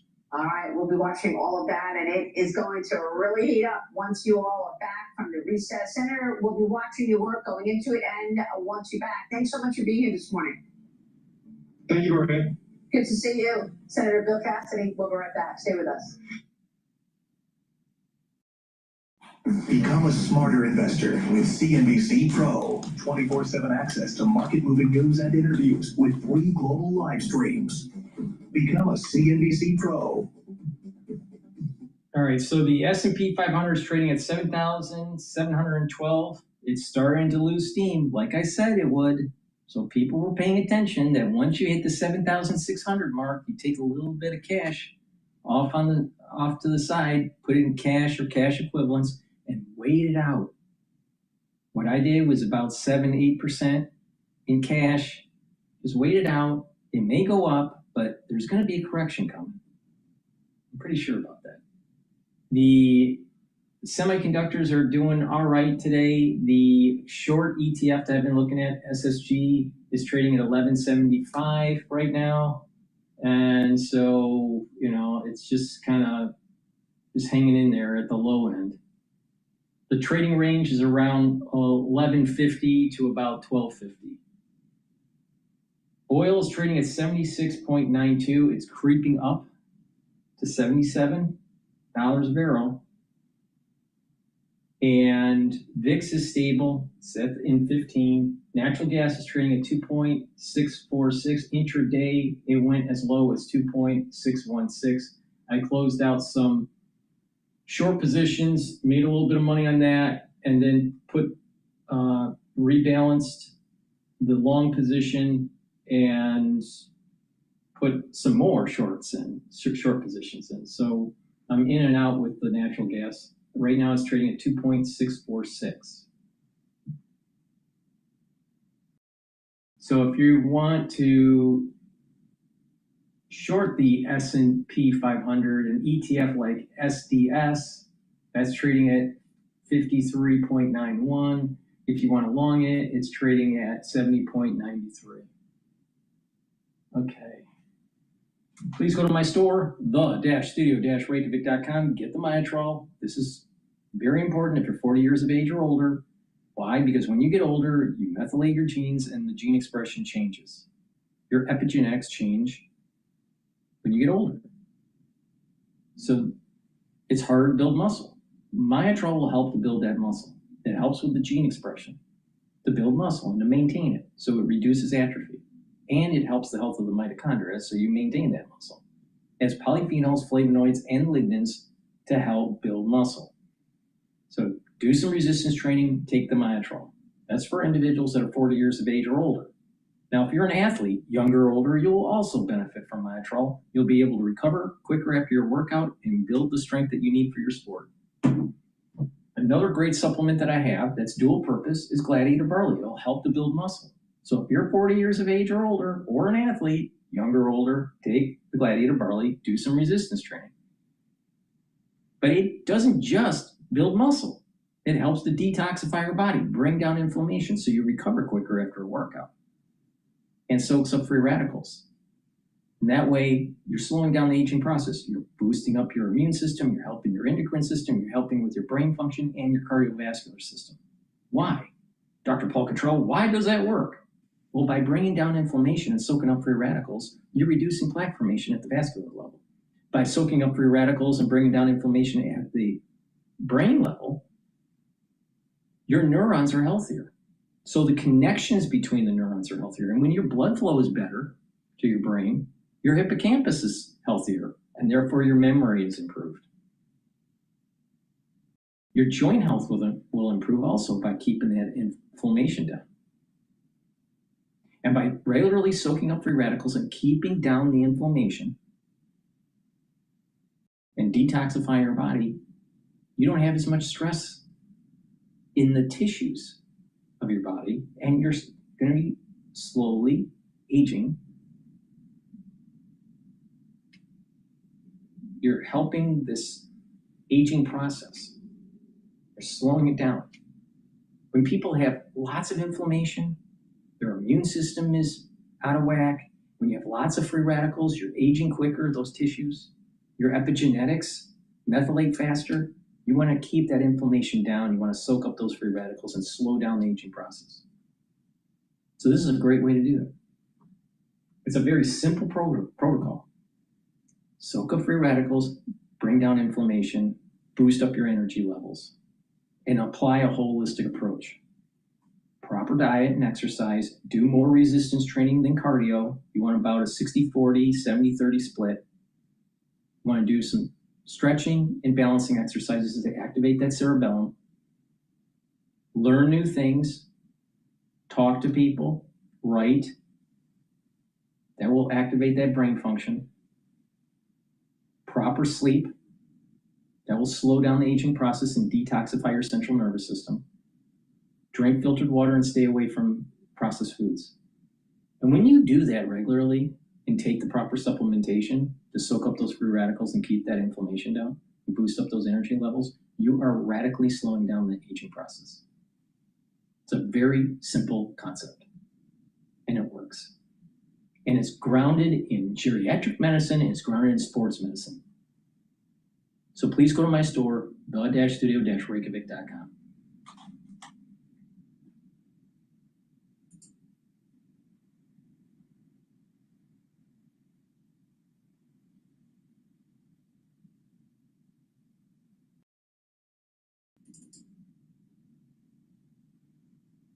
$5. That's how much I'm hoping you'll contribute to our campaign to take back Texas. $5 to defeat the billionaire mega. It's in the transformation of the Democratic Party. And what the debate within the Democratic Party is about, it's not only about ideology. I want to see billionaires start paying their fair share of taxes. I believe, as progressives do, that healthcare is a human right. We need Medicare for all. It's not only ideology that we disagree with the Democratic leadership about, it's how you do politics. So it looks like Bernie may be on to something. Let's take a look at some of these progressive upsets, starting with New York 14. As you can see, outspent $3.3 million to AOC's, a little over $300,000. When you look at Zumra Mandani, $1.6 million. Andrew Cuomo, big establishment candidate, $4.2 million. It was a little closer in this Michigan primary right here, but it's really not about the money when you look at these candidates. It's more of that Obama wing style campaigning. You go to the door knocking. I remember when people were talking about Zumra Mandani, many people said that they hadn't heard from Cuomo, but they got door knockers at their door 3 times. You look at the small dollar fundraising, why that matters to voters is you're talking about a wealthy person that's given, that's one vote. But when you're looking at these small dollar fundraisers, that is more people going to the polls. If I give you $20 out of my paycheck, I'm going to go and vote for you as well. And then you look at these young people. These young people are voting for the first time for these candidates, and they're bringing 3 friends with them when they go to the polls. And then a consistent message. These people know how to message to the voters. They're talking about the issues that matter to them. So why are Democrats supporting these candidates? So bring in a Democrat himself, Patrick Murphy, former Pennsylvania congressman. Now, Congressman, I know you very well. I've seen you on our program. You served our country. A lot of these issues that these progressive candidates support, you don't support. Why is the party coalescing behind them for the general election? Yeah, well, I think for the most part, they're not actually, Lawrence. Even like in Al Zaid's case, right, in Michigan, he's actually not a Democratic socialist. He said, I'm a capitalist. He's a Rhodes Scholar. And I know there's about 250 Democratic socialists elected across Pennsylvania. You mentioned, Madami, obviously you're mayor there in New York City. But of the 250, Lawrence, there's 600,000 elected positions. You know what's not been shown? How many independents, like in your home state of Texas, 2.9 million independent voters. In Michigan, 1.3 million independent voters. It is the fastest growing party in America, dwarfing Republicans and Democrats, and certainly Democratic socialists. I just want to slow it down a little bit, because when I talk about some of the issues, he left the party of Democratic Socialism. He was once affiliated with them, but I think it's less about the label itself and more of the issues that they represent. So let's just go through some of it. And because I know you don't support this stuff. Reparations, abolish ICE, defund Department of War, get rid of the Senate, abolish, get amnesty for all immigrants, public ownership of large corporations. So when you look at the bulk of this is not something that you support, but you're doing it in the general election, and I just want to know why. Yeah, listen, I can't speak for Democratic Socialists of America. Right? I'm a Democrat, but I will tell you that a lot of those issues, and you want people out, they're door knocking, et cetera, in these campaigns. But Lawrence, is really coming down to affordability. I think people are losing their focus, and I say both parties, frankly, on the affordability issue. Democrats blame President Trump blames Joe Biden. The bottom line is this: gas is up over $1 in the last 2 years. Inflation not going down. Groceries still going up. So people are incredibly frustrated, Lawrence, and that's why you're seeing the same numbers. Lawrence, you mentioned, I appreciate you doing it earlier on. When I came back from Iraq, I ran for Congress, and I was independent most of my life, came back as Democrat, won, right? At that time, the President Bush approval rating was 37%. President Trump's approval rating right now, Lawrence, is 38%. When you looked at the generic ballot, Democrats were up 6.5%. Right now, they're up 6.5%. What does that mean? History rhymes. In 2006, when I won, 31 other Democrats won House seats. 6 Democrats won U.S. Senate races. That's why I think this is another wave election where Democrats are going to at least take about the House and maybe even the Senate. I hear you. But are you comfortable turning over the keys over to this movement? I know Democrats like to make the comparison to the Tea Party. I'm comfortable turning over the keys to the Tea Party because they were wanting to limit government. And you have some of the breakout stories of the Republican Party, right? Whether it's Ted Cruz, Marco Rubio, they all came through the Tea Party way. There wasn't a movement to get rid of the foundation of this country. So my question is, are you okay turning over the keys to this movement? No. Because you're not going to get it back. If this is the case, if it's all about affordability, because it's not going to make life better for people, this socialized approach, are you okay turning the keys over to them? But I don't think the Democrat Party's not turn over the keys to the Democratic Socialist ones. I really don't think so. And again, I point to the numbers. 250 were elected of the 600,000. There's like a handful that 535 federal elected officials in the U.S. House, the U.S. Senate. There's like a handful that are Democratic Socialists, right? And, Bernie Sanders is obviously a senator. He's independent, but he's really. DSA is a cancer and it's spreading. So it's not about absolute numbers. It's the location. They're setting in motion to be activated and it'll spread. It's orchestrated. Democratic caucuses with the Democrats. So Gordon, I think this is overblown. I think folks are trying to, shift blame and shift what's really going on in America. And that's elected officials' minds, not fighting for folks like you and I, not fighting for affordability, forgetting why they were there to fight for all this. The bottom line, Americans are sick and tired of being sick and tired. And they better get it in Washington, they better get it quick because people are coming after those seats. I'm going to save this tape because you think that I'm going to save it. And when Schumer is no longer the leader, when Hakeem is no longer the leader, I'm going to bring this tape back for you. And when their guys are in charge, I'm going to say, Pat, I told you so. You should have got ahead of this. But I appreciate you coming on, brother. I appreciate it. Lots of love, everybody. Be sure to like and subscribe for all the Fox News latest on YouTube and catch full shows streaming now on Fox One. The results are in. Commotion Voice AI is the clear winner in the latest independent blind benchmark. Tested not in demo environments, but under real-world conditions, Commotion outperformed other leading voice AI providers across all evaluated. Please go to my store, the-studio-reykjavik.com, get the cleanse or the Max 35. This will help to boost up your innate immune system. Take a teaspoon a day, swish it in your mouth, gargle about 20 seconds or 30 seconds, and swallow it.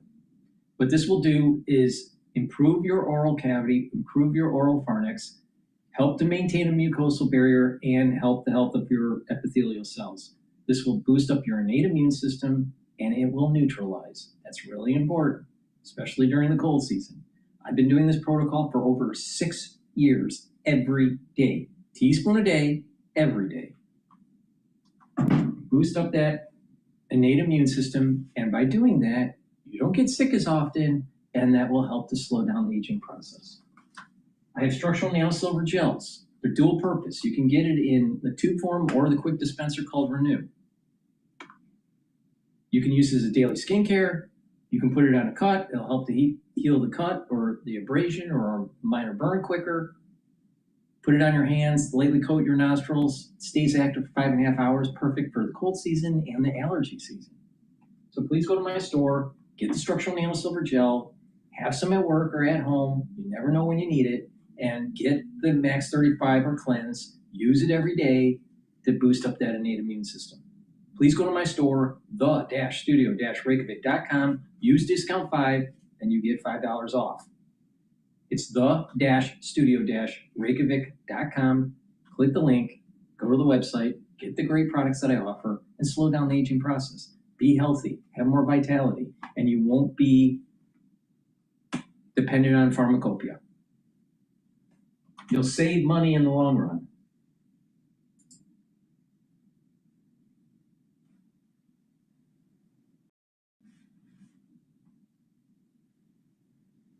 Morning Joe. What's going on with Morning Joe?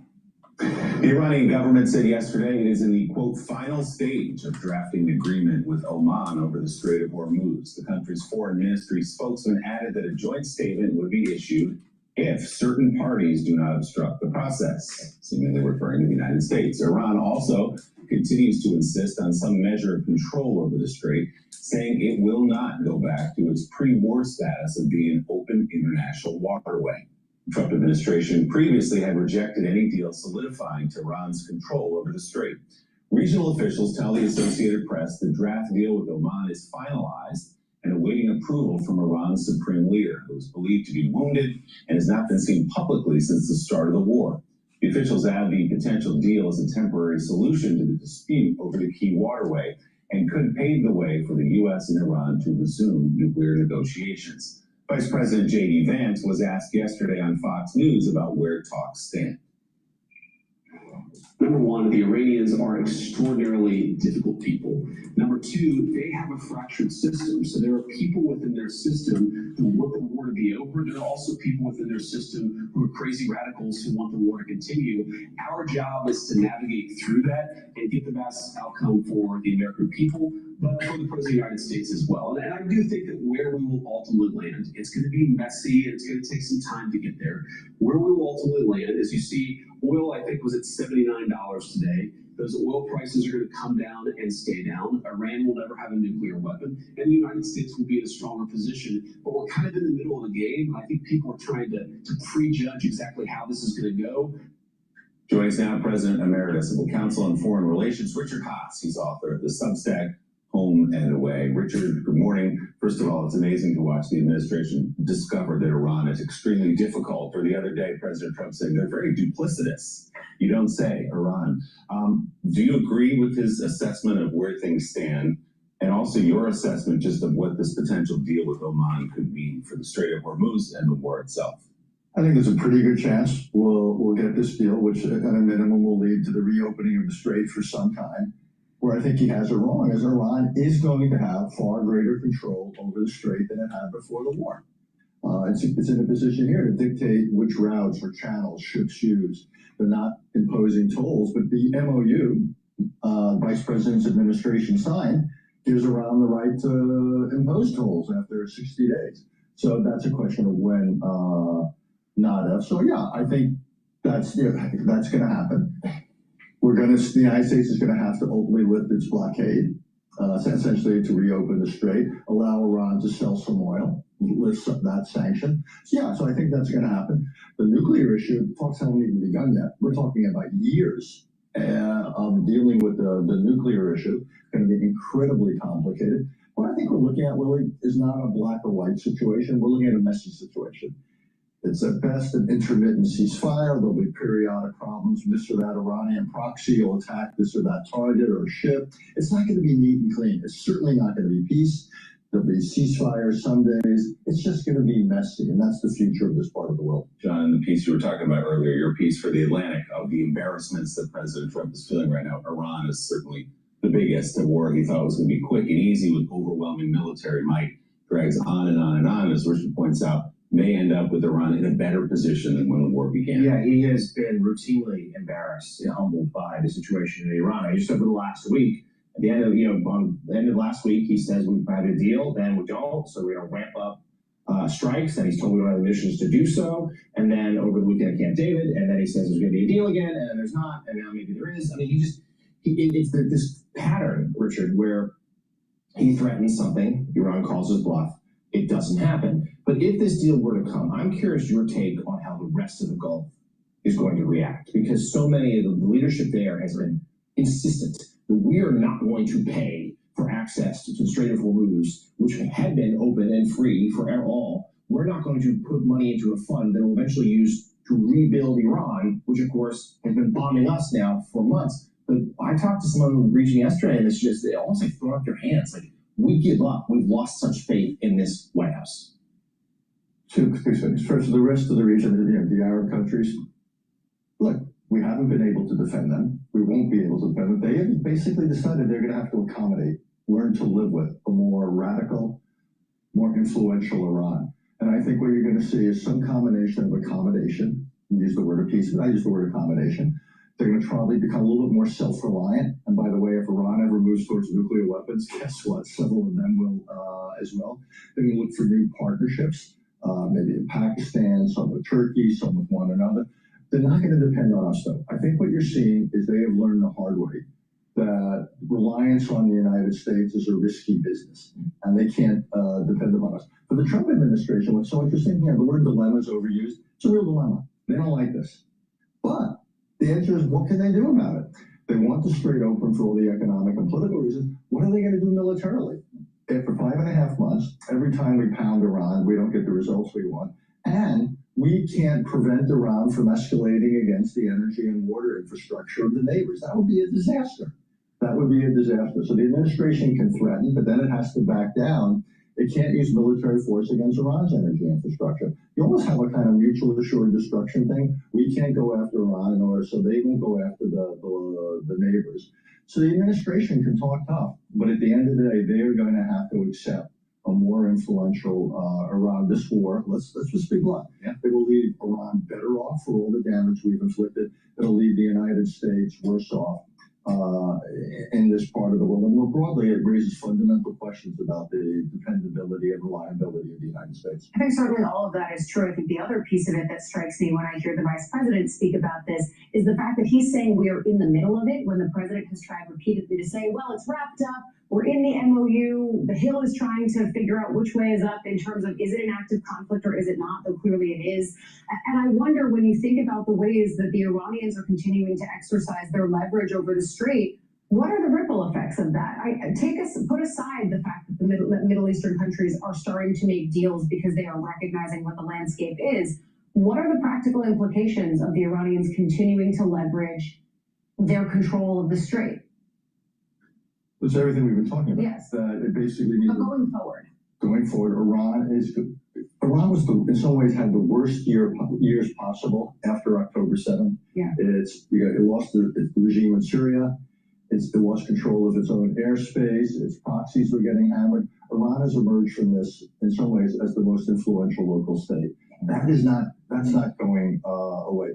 America's relationships with its partners in the region are clearly frayed. These countries are essentially on their own. Energy prices are going to be somewhat higher than what were they, $3 a barrel before the war? At best, we're probably looking at $3.50 or something like that. The pressure on nuclear weapons isn't going away. As bad as the strait is, the situation, the issue of Iran's nuclear program, more people in Iran want nuclear weapons now than before the war. A lot of them are saying, we never would have gotten attacked had we got nuclear weapons. Iran is more radical than it was before the war. We've achieved regime change, just not in the way we wanted to. We brought about a more radical regime. So the nuclear challenge is enormous, and it's sitting out there. So again, this war did not resolve things. And what's so ironic? Think about it. The national security document of this administration wanted to dial down American involvement in the Middle East. It's going to be very hard to do it, or if we do dial it down, we're going to end up with the Middle East that's much less supportive of American interests. Yeah, Iran's going to end up where North Korea is, where they feel like they need those weapons to guarantee their very survival. Yeah, and to your point about gas, 406 this morning, it was 317 a gallon a year ago.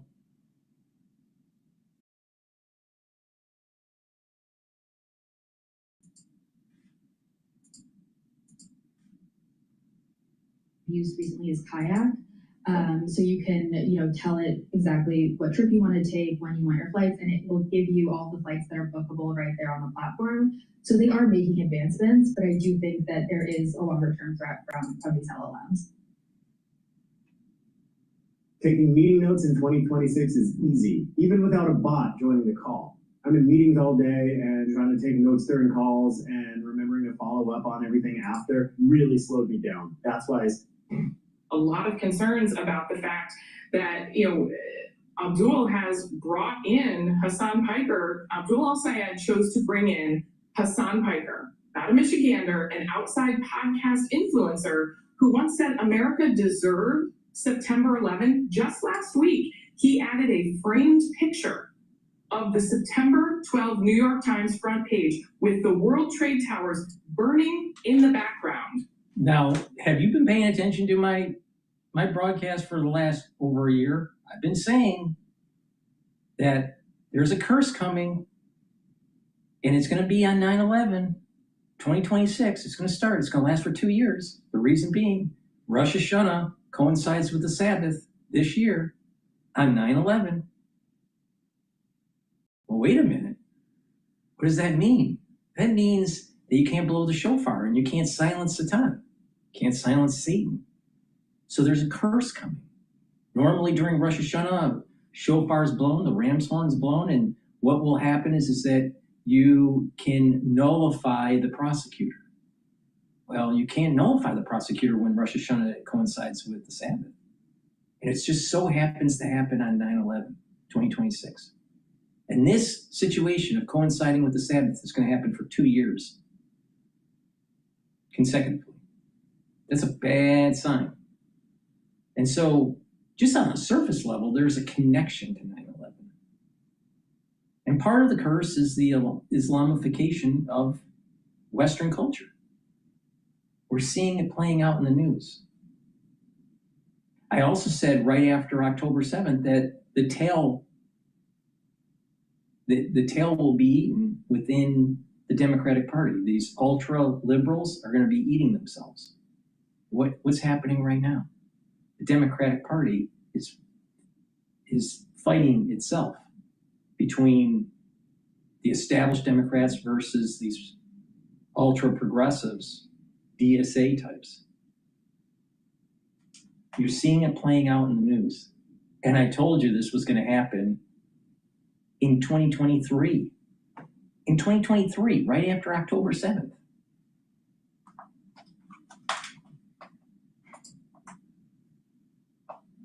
To show off on his Twitch stream, Piper has said America deserved 9/11. Are you comfortable with that association? No, I am not. I think that's a dumb statement. On the other hand, he has a whole lot of followers and a lot of things that he's saying that are making sense to a lot of people. So when someone like James Carville says he doesn't want to be in the same political party as Hassan Piker, which one are you going to take? So Mr. Carville doesn't want to be in my party, the party that I belong to, that Piker, that Syed belongs to. He can start his own party. Well, I mean, right at the end, he ultimately said, yes, I want people like Hassan Piker in my political party. He wants people in the party that say America deserved 9/11. He wants people in his party that are out there idealizing Chairman Mao and the like. I mean, this is not something I would be embracing if I were trying to build a political party that could appeal to, mainstream Americans. During the campaign, a leaked audio from his campaign came out of Abdul El-Sayed, in which he was worried about commenting on the death of the Ayatollah because he didn't want to offend his supporters. Yeah, the world is in chaos, and this guy can't figure out what side of the ball he's on. Okay, that was Democrat Congresswoman Hillary Schulter first, and then CNN's Abby Phillip calling out communist Abdul El-Sayed. He's been campaigning with Hassan Piker. He said Americans deserved 9/11, but that was socialist Bernie Sanders defending Piker on that, saying James Carville should quit the Democrat Party if he doesn't like it. Scott Jennings on CNN asking, how will saying Americans deserve 9/11 win Democrats the midterms? Politico reports not a blowout victory for the communist far left last night. El-Sayed won the Democrat Senate primary in Michigan by just 1 point. Far left socialist Cori Bush lost in Missouri. So far this year, 38 DSA candidates have won, but 38 have lost. Hundreds of Democrat and GOP candidates have won races nationwide. The Democrat communists have given themselves sort of like participation trophies, but their ideology is poison. Joining us now from Senate Judiciary, Senator Ashley Moody. Senator, what do you make of all this? Show the Quinnipiac poll. Voters say Democrats are now more extreme than Republicans. So when will Republicans stand up and push back on this poison, stand up for freedom, democracy, prosperity, and capitalism? It looks like Republicans are AWOL here. Well, I've been saying this for a long time, and maybe it's because I hail from the great free state of Florida, where we have a lot of Floridians whose families still reside in countries that follow this communist agenda that the DSA and their candidates are pushing right now in the United States of America. And I agree with you, Liz.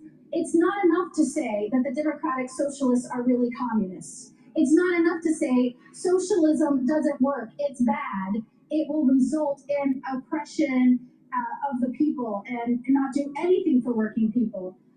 It's not enough. We have to stand up and make the case. We have to make the case to the American people.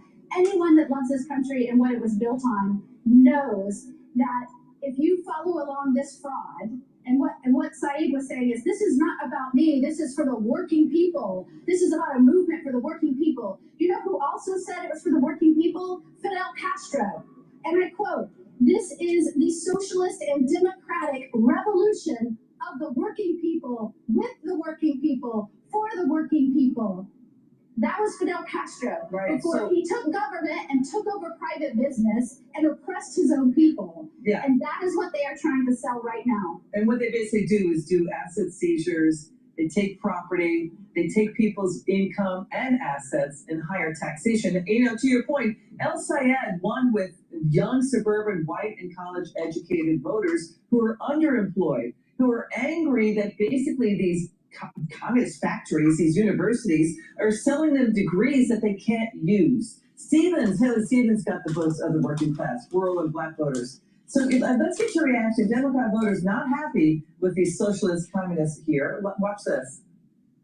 El Sayed wins, I will not vote Democrat. I'll switch over. I'll vote for a candidate with character. As I was getting on the plane this morning, a guy who was a big fan of MS Now said to me, I'm anxious to see who wins. And I said, oh, did you vote? And he said, yes, I voted for Haley Stevens. And I said, oh, why? And he said, well, because of Israel, and I don't like the position that Abdul Sayed has on Israel. And in fact, if he wins, I will be voting for Mike Rogers. Yeah, Mike Rogers. So there's anti-Semitism as well. And I'll tell you, when anti-Semitism takes hold, it's Katie bar the door. Then other people are targeted for hate crimes. So your take on what you just heard. I'm really glad you played those clips. There really isn't a difference right now. If you look at the voting record of my Democratic colleagues here in the Senate, they are voting lockstep with the DSA agenda. They are voting to not fund our military. They shut down the government over securing our borders and funding law enforcement. I could go on and on and on. There's not a line here. Wait a minute. So you're saying that these Democrat, communists, and socialists are doing it now. They're doing it now inside the U.S. government, shutting down the government, moving to defund things, just trying to turn and twist the U.S. government around. Is that what you're saying? I'm not just saying It's it. happening now. Look at the votes. Just last week, we lost a funding bill here. Every Democrat voted against the funding bill for our military. The co-chair of the DSA said they want to reduce funding to our military. And remember, last year they shut the government down over everything the DSA wants. They're voting in lockstep with the DSA. You should vote Republican. Great point you just made, Senator Moody. Great to see you. Thank you so much. Now to this. Great to be. The SP500 is trading at 7,704. It may break and start trading in the 7,600 handle. Oil is also moving up. Intraday high is $78.15. Right now it's trading at 77.71. Natural gas is trading a little bit higher since the last I mentioned this. It's trading at 2.648. The oil trade, it moving upward, is a signal, especially if it breaks 79.62, which is a major resistance level. If it does, I think that's a sign that negotiations are breaking. Now, I think there are a lot of insider trading that's going on within the government, and they get word of what's really going on with negotiations. I would not be surprised that we hear something in the news tonight or tomorrow that potential strikes will happen in Iran.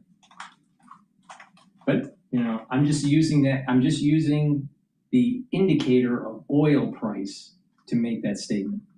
Please go to my store, the-studio-reykjavik.com, get the heirloom barley. Heirloom barley will help to detoxify your body, soak up free radicals through superoxide dismutase, and bring down inflammation. When you do that, you're helping your immune system, your endocrine system, helping with your cardiovascular system, helping with brain function, helping with joint health, and your other organ systems will perform better.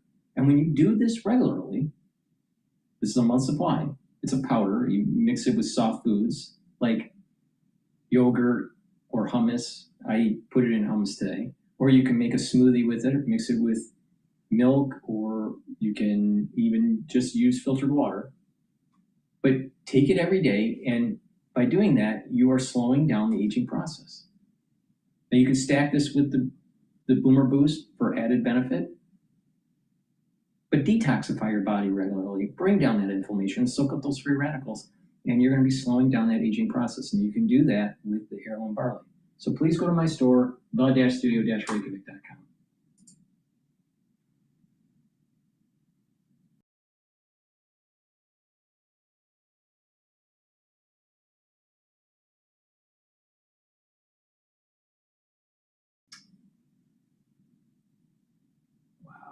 Tell you.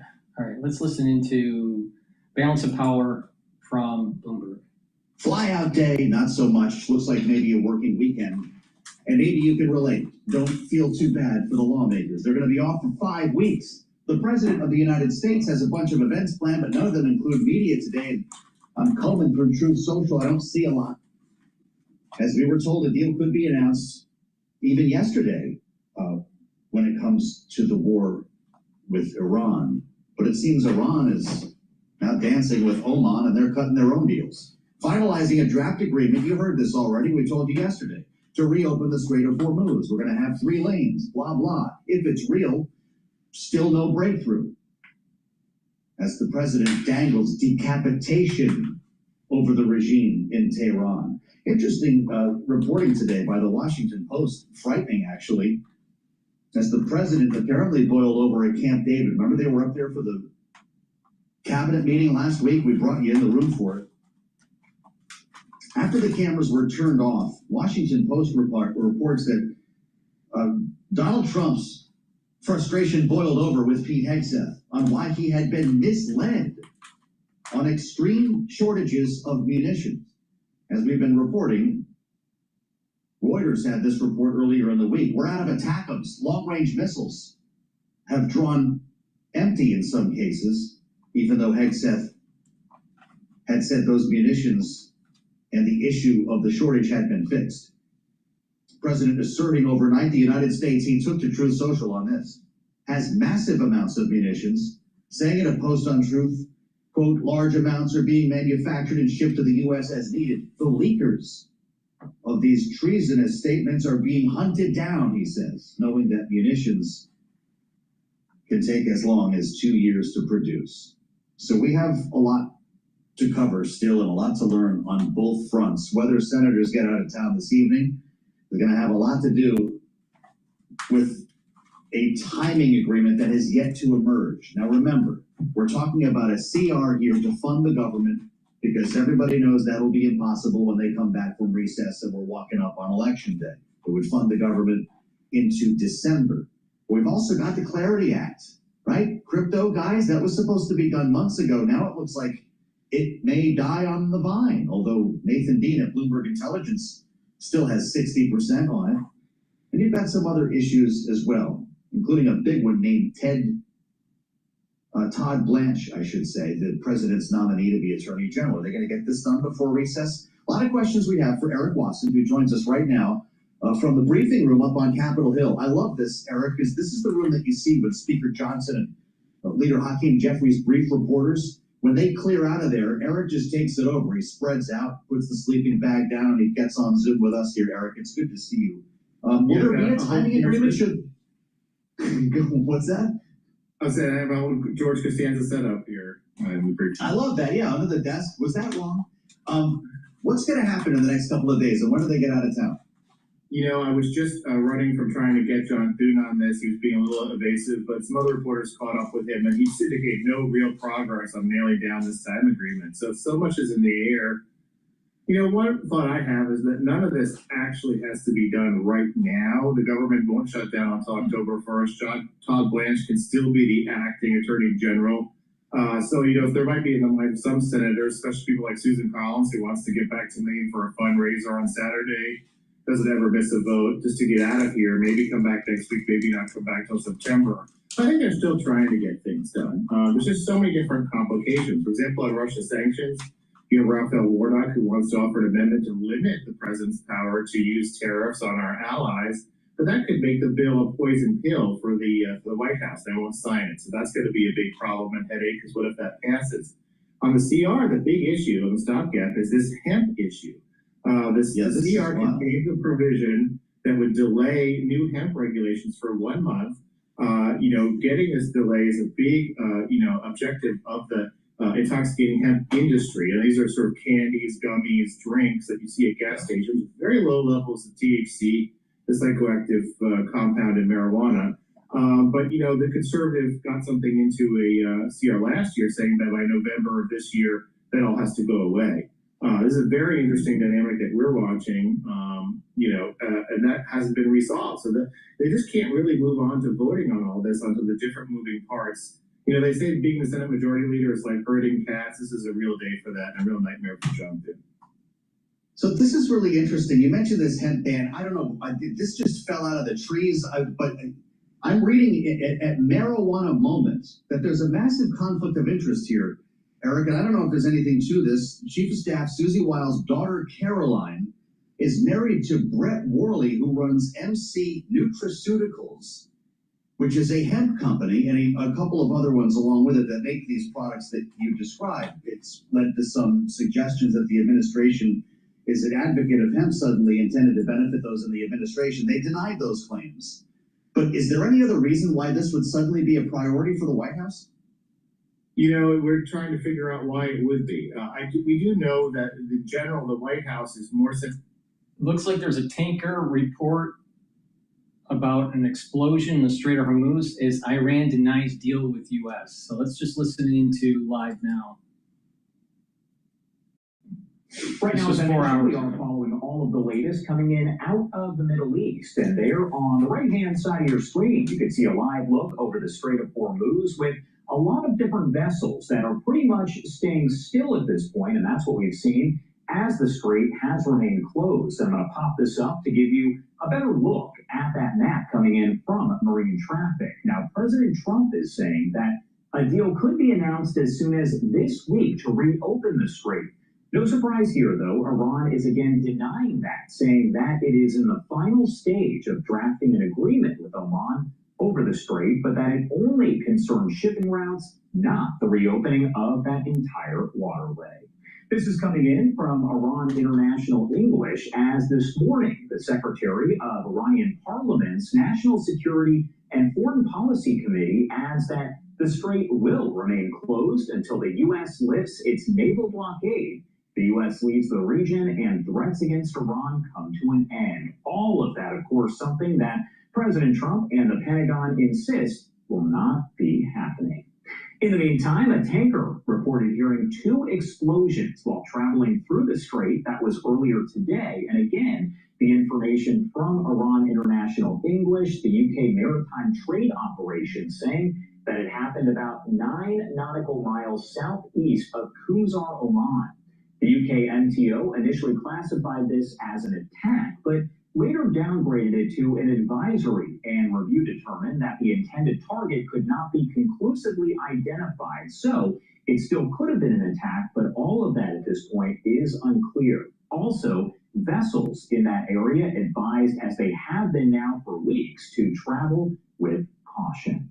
I want to bring in Ari Cottrell, JINSA's Associate Director of Foreign Policy, to talk much more about everything playing out there in the Middle East. Ari, thank you so much for taking the time to join us here on this Thursday morning. Thanks for having me. All right, so I got to ask you, kind of starting off here with that back and forth, because we have President Trump now saying that a deal could be reached to reopen the Strait of Hormuz with Iran. That could happen as soon as this week. Obviously, as always, we have Iran disputing that, saying that is not the case. They've just been talking with Oman about. Now, for the ones that are watching, we're live streaming on Rumble and YouTube, also my website, the-studio-reykjavik.com. For the ones that can see the dashboard for WTI futures, which is just CL on the dashboard, it's trading at 77.99. Intraday high was 78.15 for WTI oil. It's been moving up. Now, why would it be moving up if they're so close to a deal?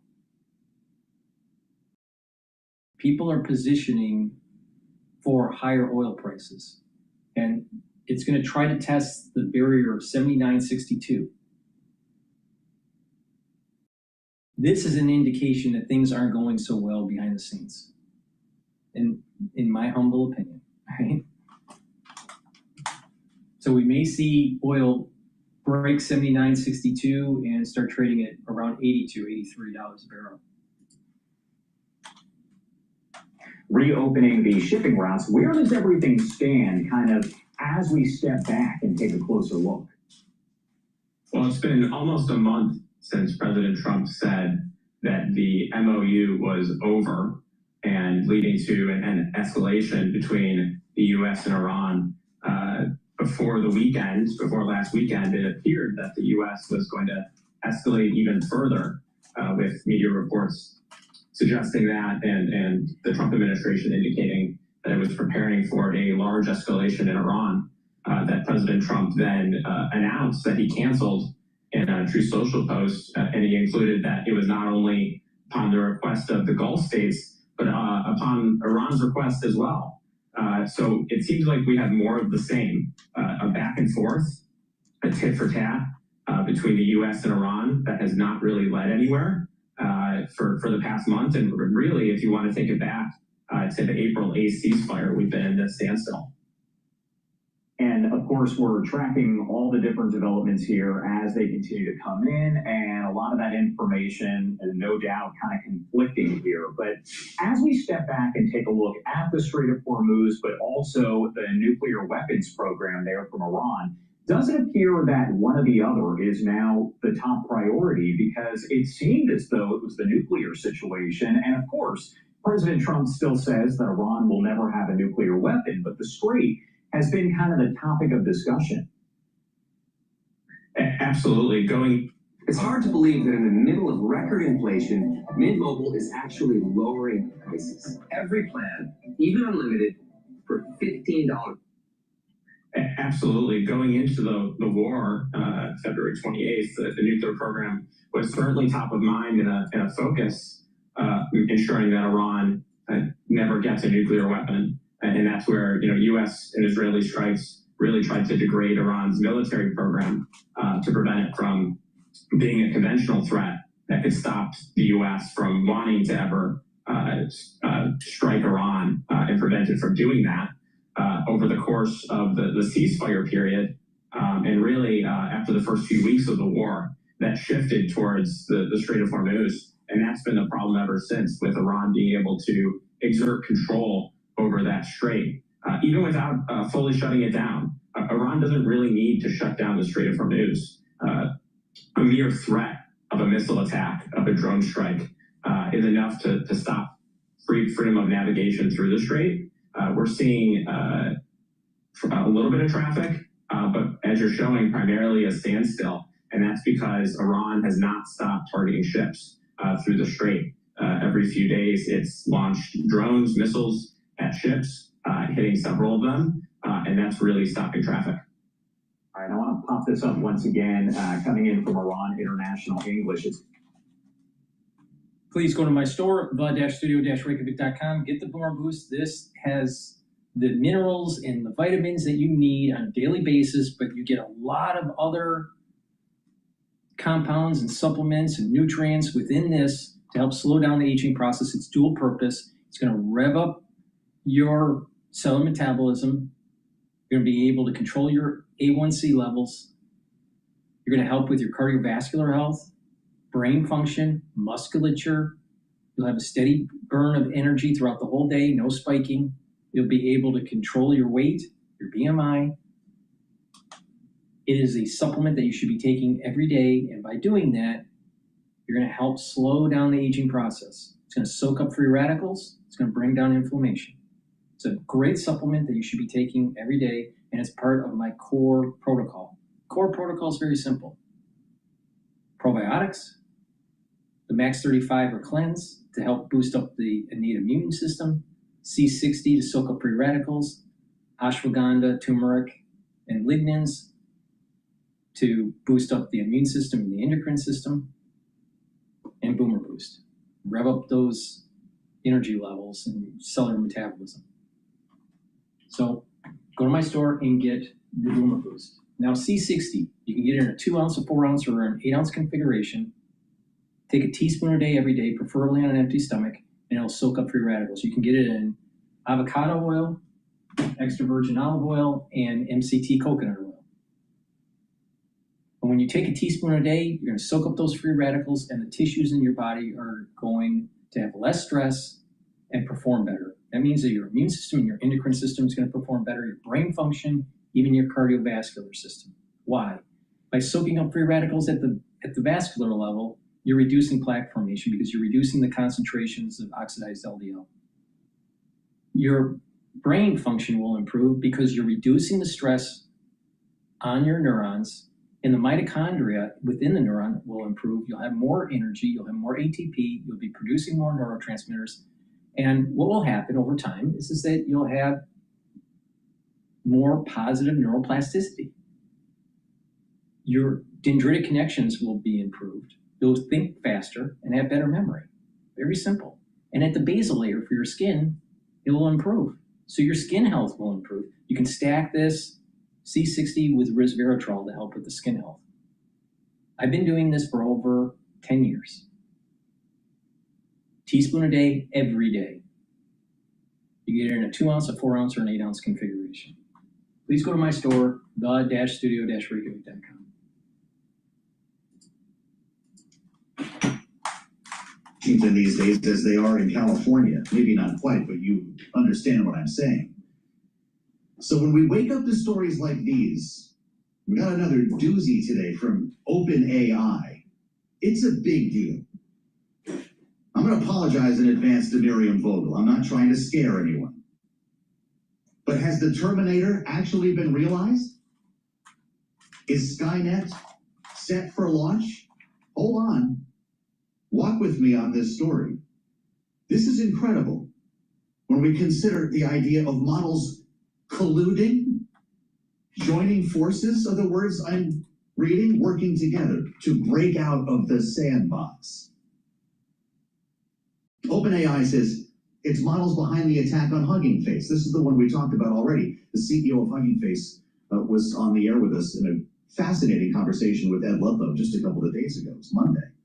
They began talking to each other, communicating. They're doing this on purpose to try to create demand so their revenue stream is secured. OpenAI and Anthropic have a revenue problem. So they need to scare everyone to create a demand. This is manufactured consensus. They're doing this on purpose. To scare everyone that, oh, you need OpenAI or Anthropic to save your home. You need OpenAI or Anthropic to save your business. I mean, think about just living in your neighborhood. Everyone is forced to be scared now, and they need a camera system and a security system. You got to make sure you know every moment where your kids are. Because there was a manufactured consensus to scare you. Now, let's think about this for a second. Gen X didn't have all of this over-teched childhood where the parents were watching them 24/7, and the kids turned out just fine. But fast forward to the kids today. They can't read, they can't write, they're lazy, they vote for DSA candidates. They're stupid. So did that over-coddling help? I would say no.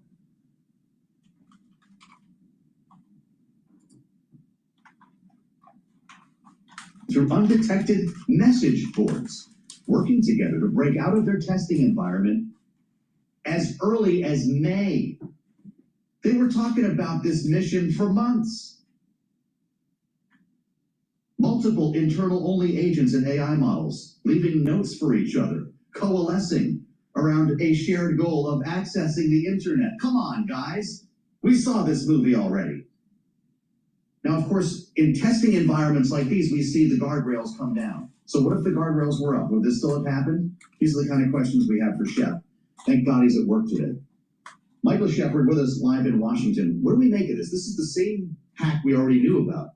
I haven't seen, this is live. I'm pausing him, so I'm getting behind on the live feed. But the point here is this. I'm willing to bet that he doesn't say manufactured consensus. I'm willing to bet that he doesn't say that the AI business model is a problem and they have to scare everyone to get revenues. Same thing with Anthropic. It's a bullshit story. They're doing this on purpose to get people become afraid.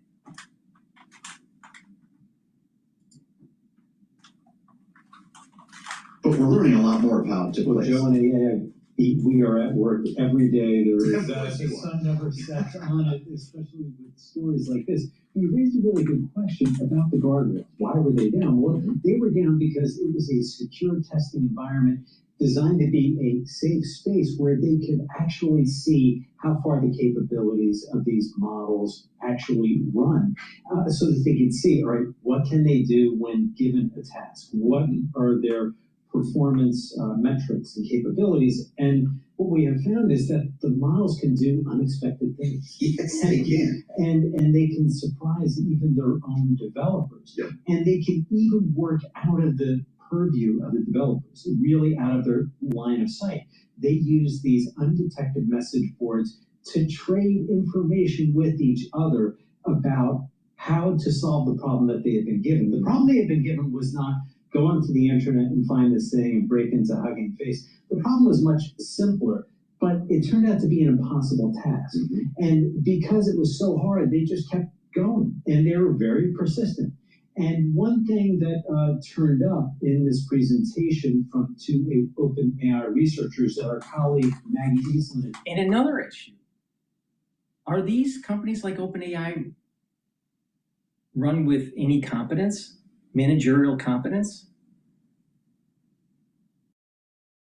They have a fiduciary responsibility to manage their cash flows for their investors. So when they did this, supposedly, and it broke out and did this Hugging Face thing, it used a lot of tokens. So they're burning a lot of cash trying to solve this problem. And no one paid attention to some dashboard seeing that the token costs are going up unexpectedly. So either they did it on purpose or they're completely incompetent. Which one is it?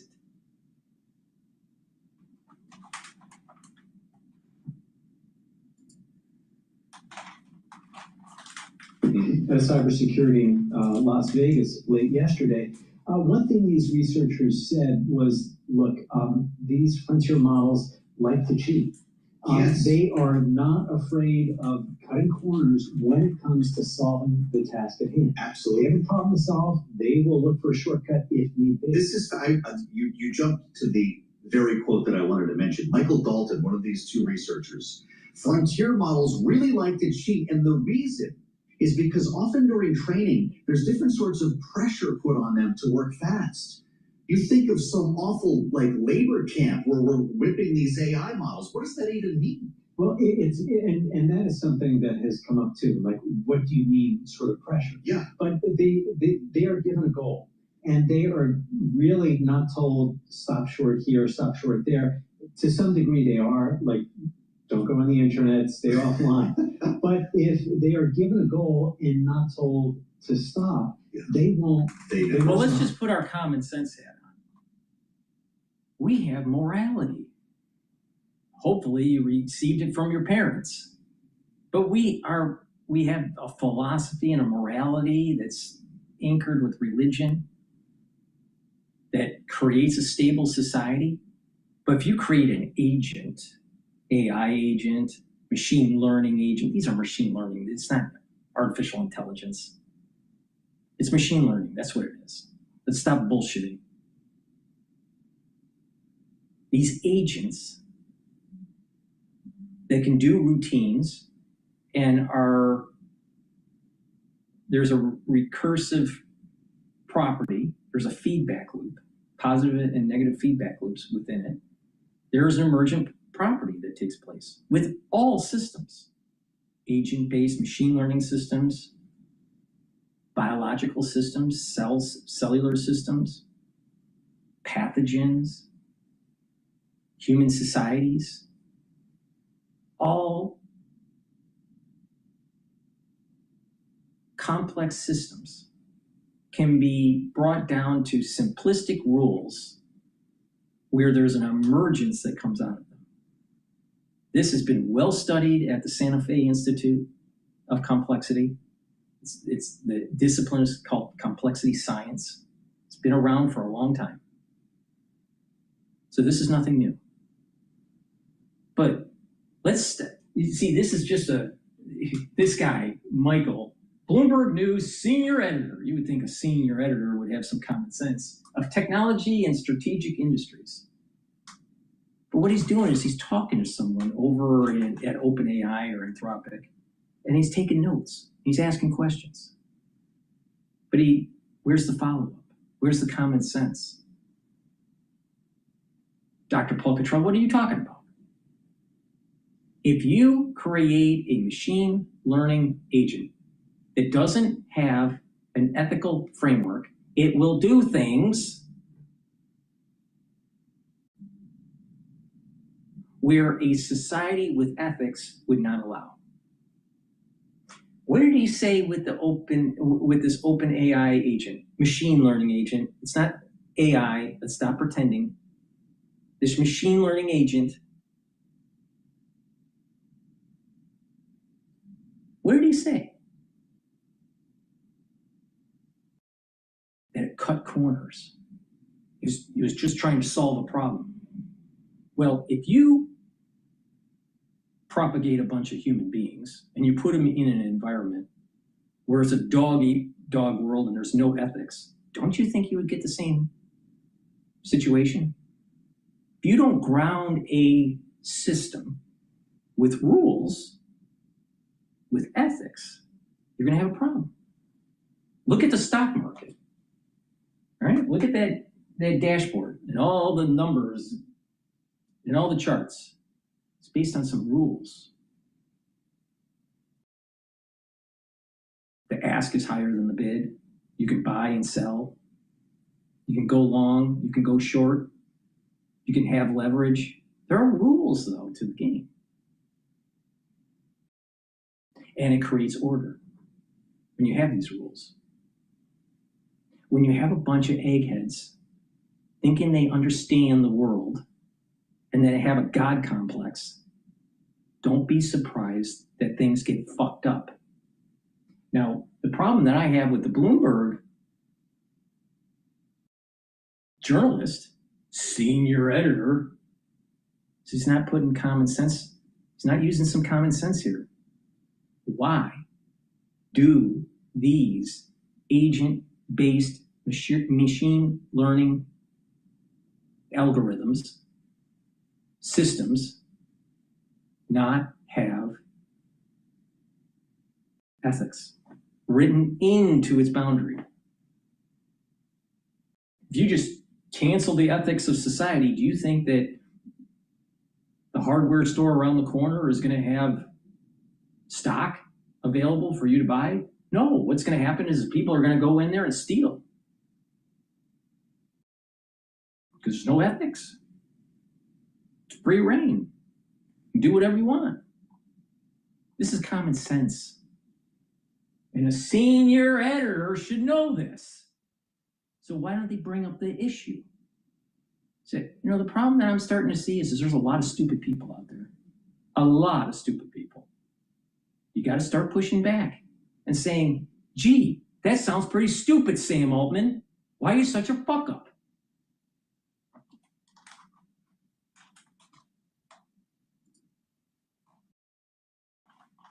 We saw So terminated. in a way, and it does. The hands coming out of the pocket. Should I be? People are terrified by stories like these. Clearly, this got my attention. Is this an advancement to be celebrated? Because sometimes it sounds like they're bragging about it. Well, there is a certain amount of questioning that we're hearing these days, Joe, about whether some of this is marketing. Like, is mythos so powerful and scary that you can't have it? a line that you use to people to make them think it is out of your reach, and only to make you want it even more, right? So is that an element here? I'm not so sure. They really do have a lot more explaining to do, and they're creating demand because they don't have the current demand that they need to justify their business model. They're doing this stuff on purpose to scare you. That's what is happening. Because when they go IPO, they really want that $1 trillion valuation. Now think about this. How long did it take for Apple to become a $1 trillion company? Market cap. Now, what, Apple started in, what, 78? I think they hit that threshold around 2016, maybe 2017. Let's say it's 2016. Took a long time. What about ExxonMobil? You don't need artificial intelligence or machine learning, but you do need oil and all of its distillates and all of its downstream products. Society wouldn't run without it. So how can they justify OpenAI and Anthropic being a $1 trillion company? Same problem with SpaceX. How can you justify that it's a $1 trillion company? Because it's really not. Oh, so there's hot money being printed at the Federal Reserve, sloshing around in the financial system, where people create companies that can't justify the market cap valuation, but they pump it up and do an IPO, and then all of a sudden they're on paper a trillionaire. And then as time goes on, it starts to deflate. Classic example, look at what's happening with SpaceX. I told you, don't buy the IPO, wait. Just keep on waiting, all right? There'll be a time to buy SpaceX, but it sure as hell ain't a $1 trillion company or $2 trillion company.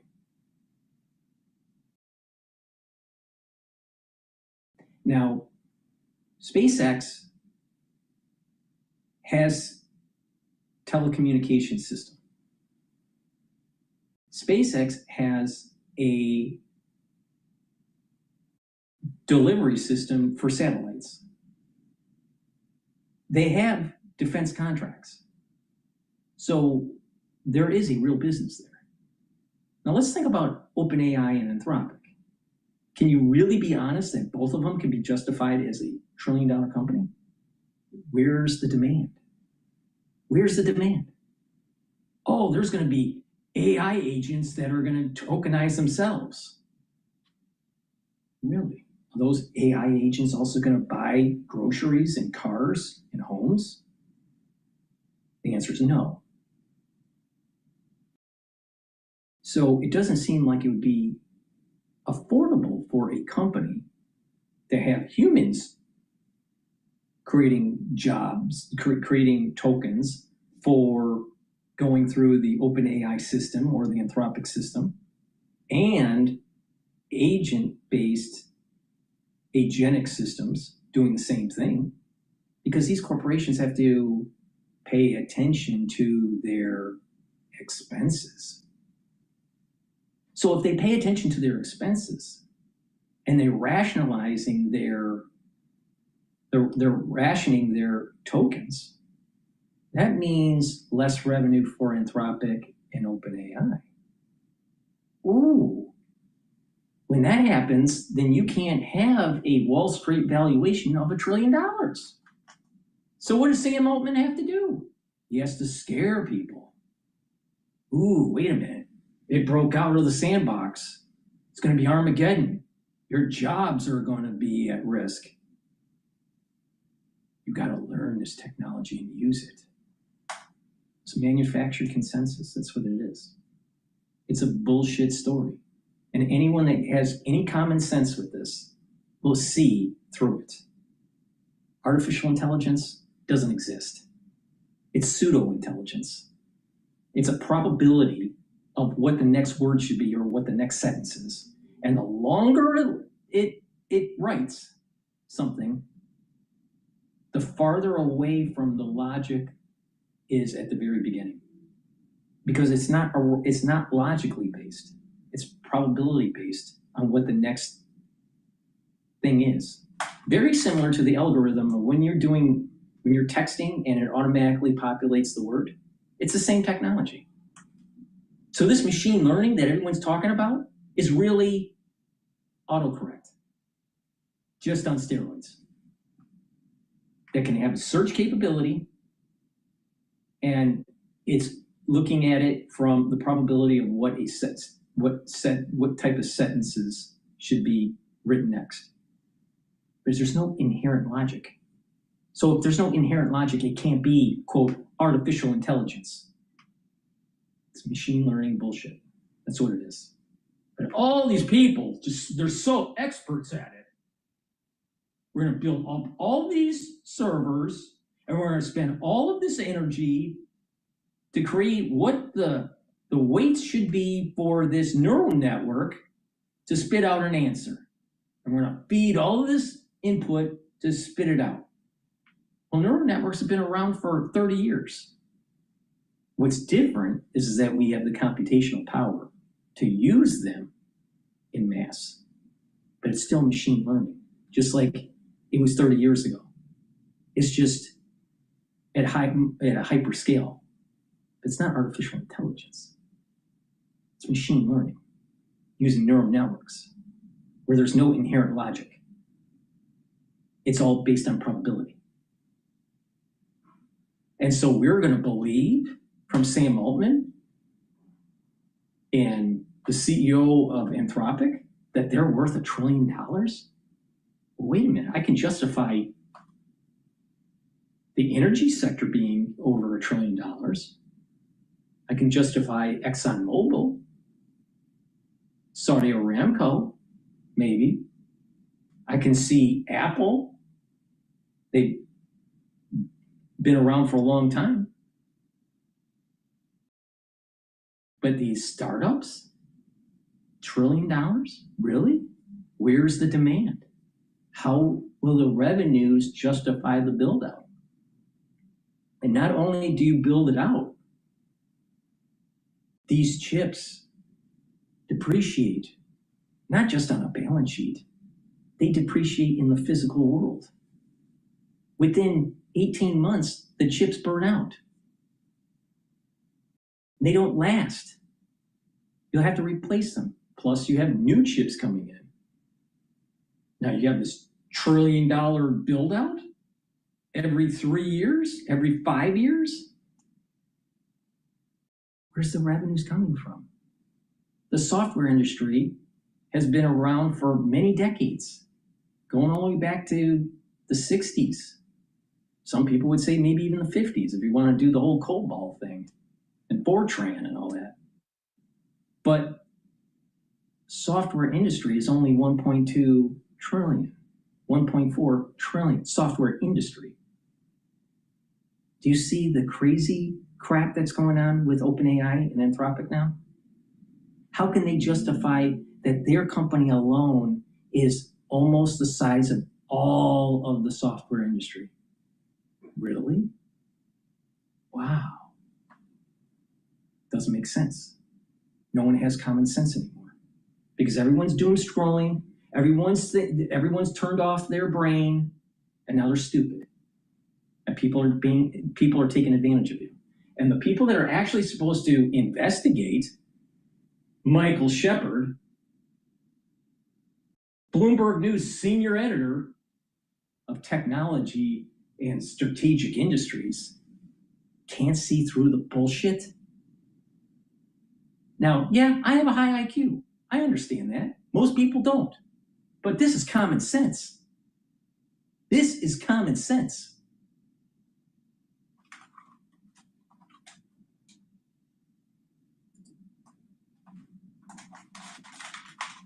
Exactly what had happened during this. The presentation that Maggie Eastland attended, and folks, if you are not following her work on X at Bloomberg.com, you really should.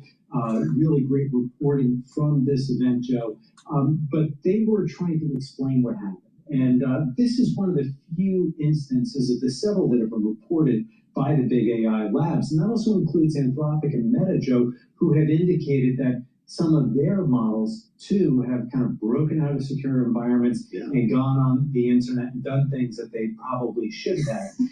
Hugging Face is the only victim so far to really emerge and say, hey, yes, we were struck by this. And the reason that happened, Joe, is because Hugging Face noticed it first and disclosed it, but without knowing that it was OpenAI models. Now let's think about that for a second. Hugging Face found out about it before OpenAI.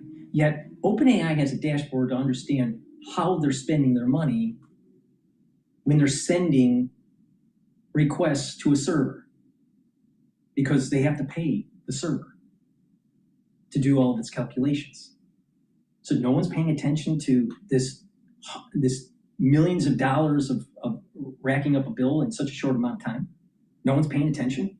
Oh, maybe these labs, they got this fat guy sitting in a chair slurping a 7-Eleven Slurpee, stuffing his face with a hamburger and not paying attention while he's doom scrolling on TikTok.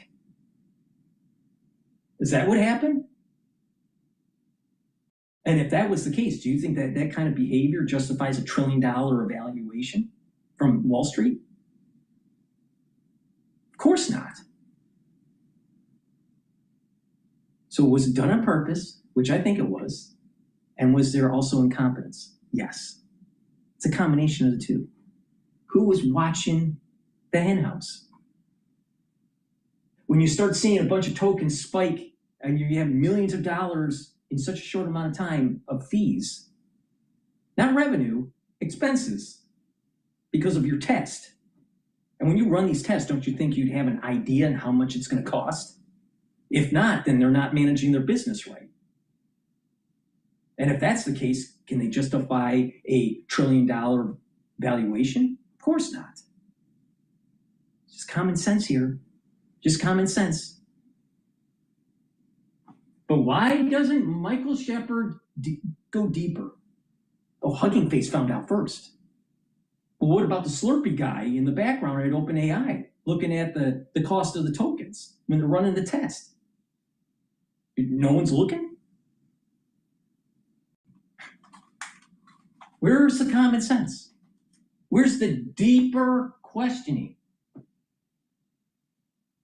So you're an investor, let's say a multi-billion-dollar investor, and you want to give money to OpenAI because you think that they're going to be the hottest thing since sliced bread.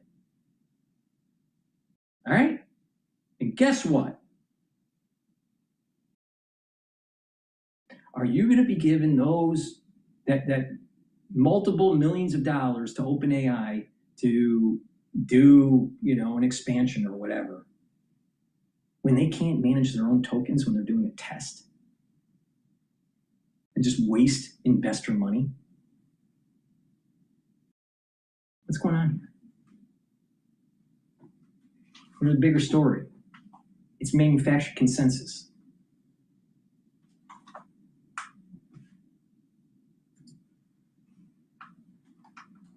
And the breach of their systems. It was only a few days later that OpenAI came forward and said, hey, we figured this out. They use a Chinese model to figure that out. And it has used a Chinese model, ironically, an open weight model to figure this all out. I don't know. I mean, every day there's another brick in the wall, and I'm glad you're here to help us understand it. Mike Shepard, thank you so much, as always. A key player in our Washington Bureau, in our tech coverage, and here on Balance of Power. There's something. And all of these things are happening with Anthropic and OpenAI at roughly the same time period, while they're trying to do an IPO of $1 trillion. Remember, before Mythos, Anthropic was only valued at $350 or $380 billion.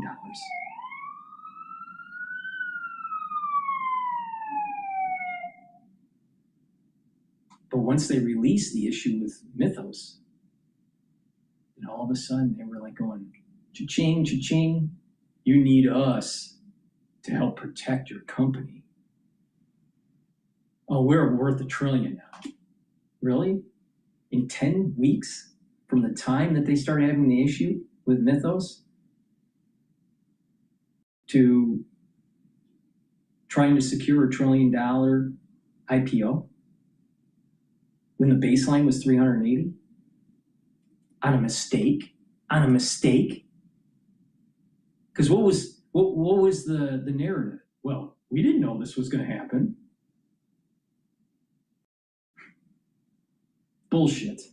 Just like AI is bullshit. It's ML. It's machine learning. Please go to my store, the-studio-reykjavik.com. Get the collagen.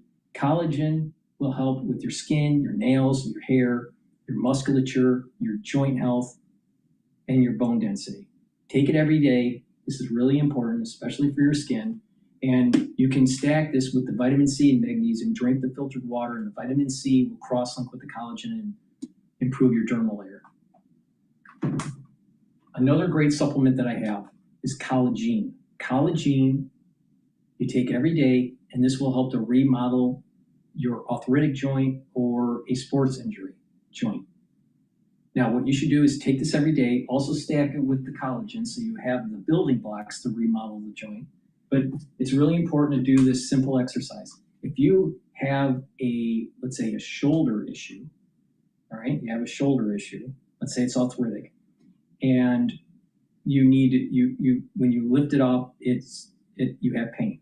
Well, you just lift it up to the point of pain and go up a little bit more, count to 30 seconds, and then release. Let it rest, and do that 3 times a day. All right? When you do that every day and take the collagen and the collagen, what you're doing with that exercise is creating a micro environment to tell your body to remodel. Now, what your body needs is the ingredients to remodel. That's where the collagen comes in. And the collagen helps to reduce the joint erosion by blocking MMP 3 and 13. It also brings down the inflammation by blocking EP4. And it blocks the pain gatekeeper NAV 1.7. And over time, you're going to be able to remodel the cartilage and the cushioning of the joint, and you will have more articulation.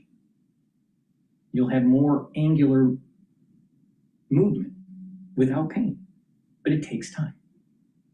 So please go to my store, get the collagen, get the collagen, do the exercise, and that's a great way to mitigate a sports injury and also mitigate arthritis.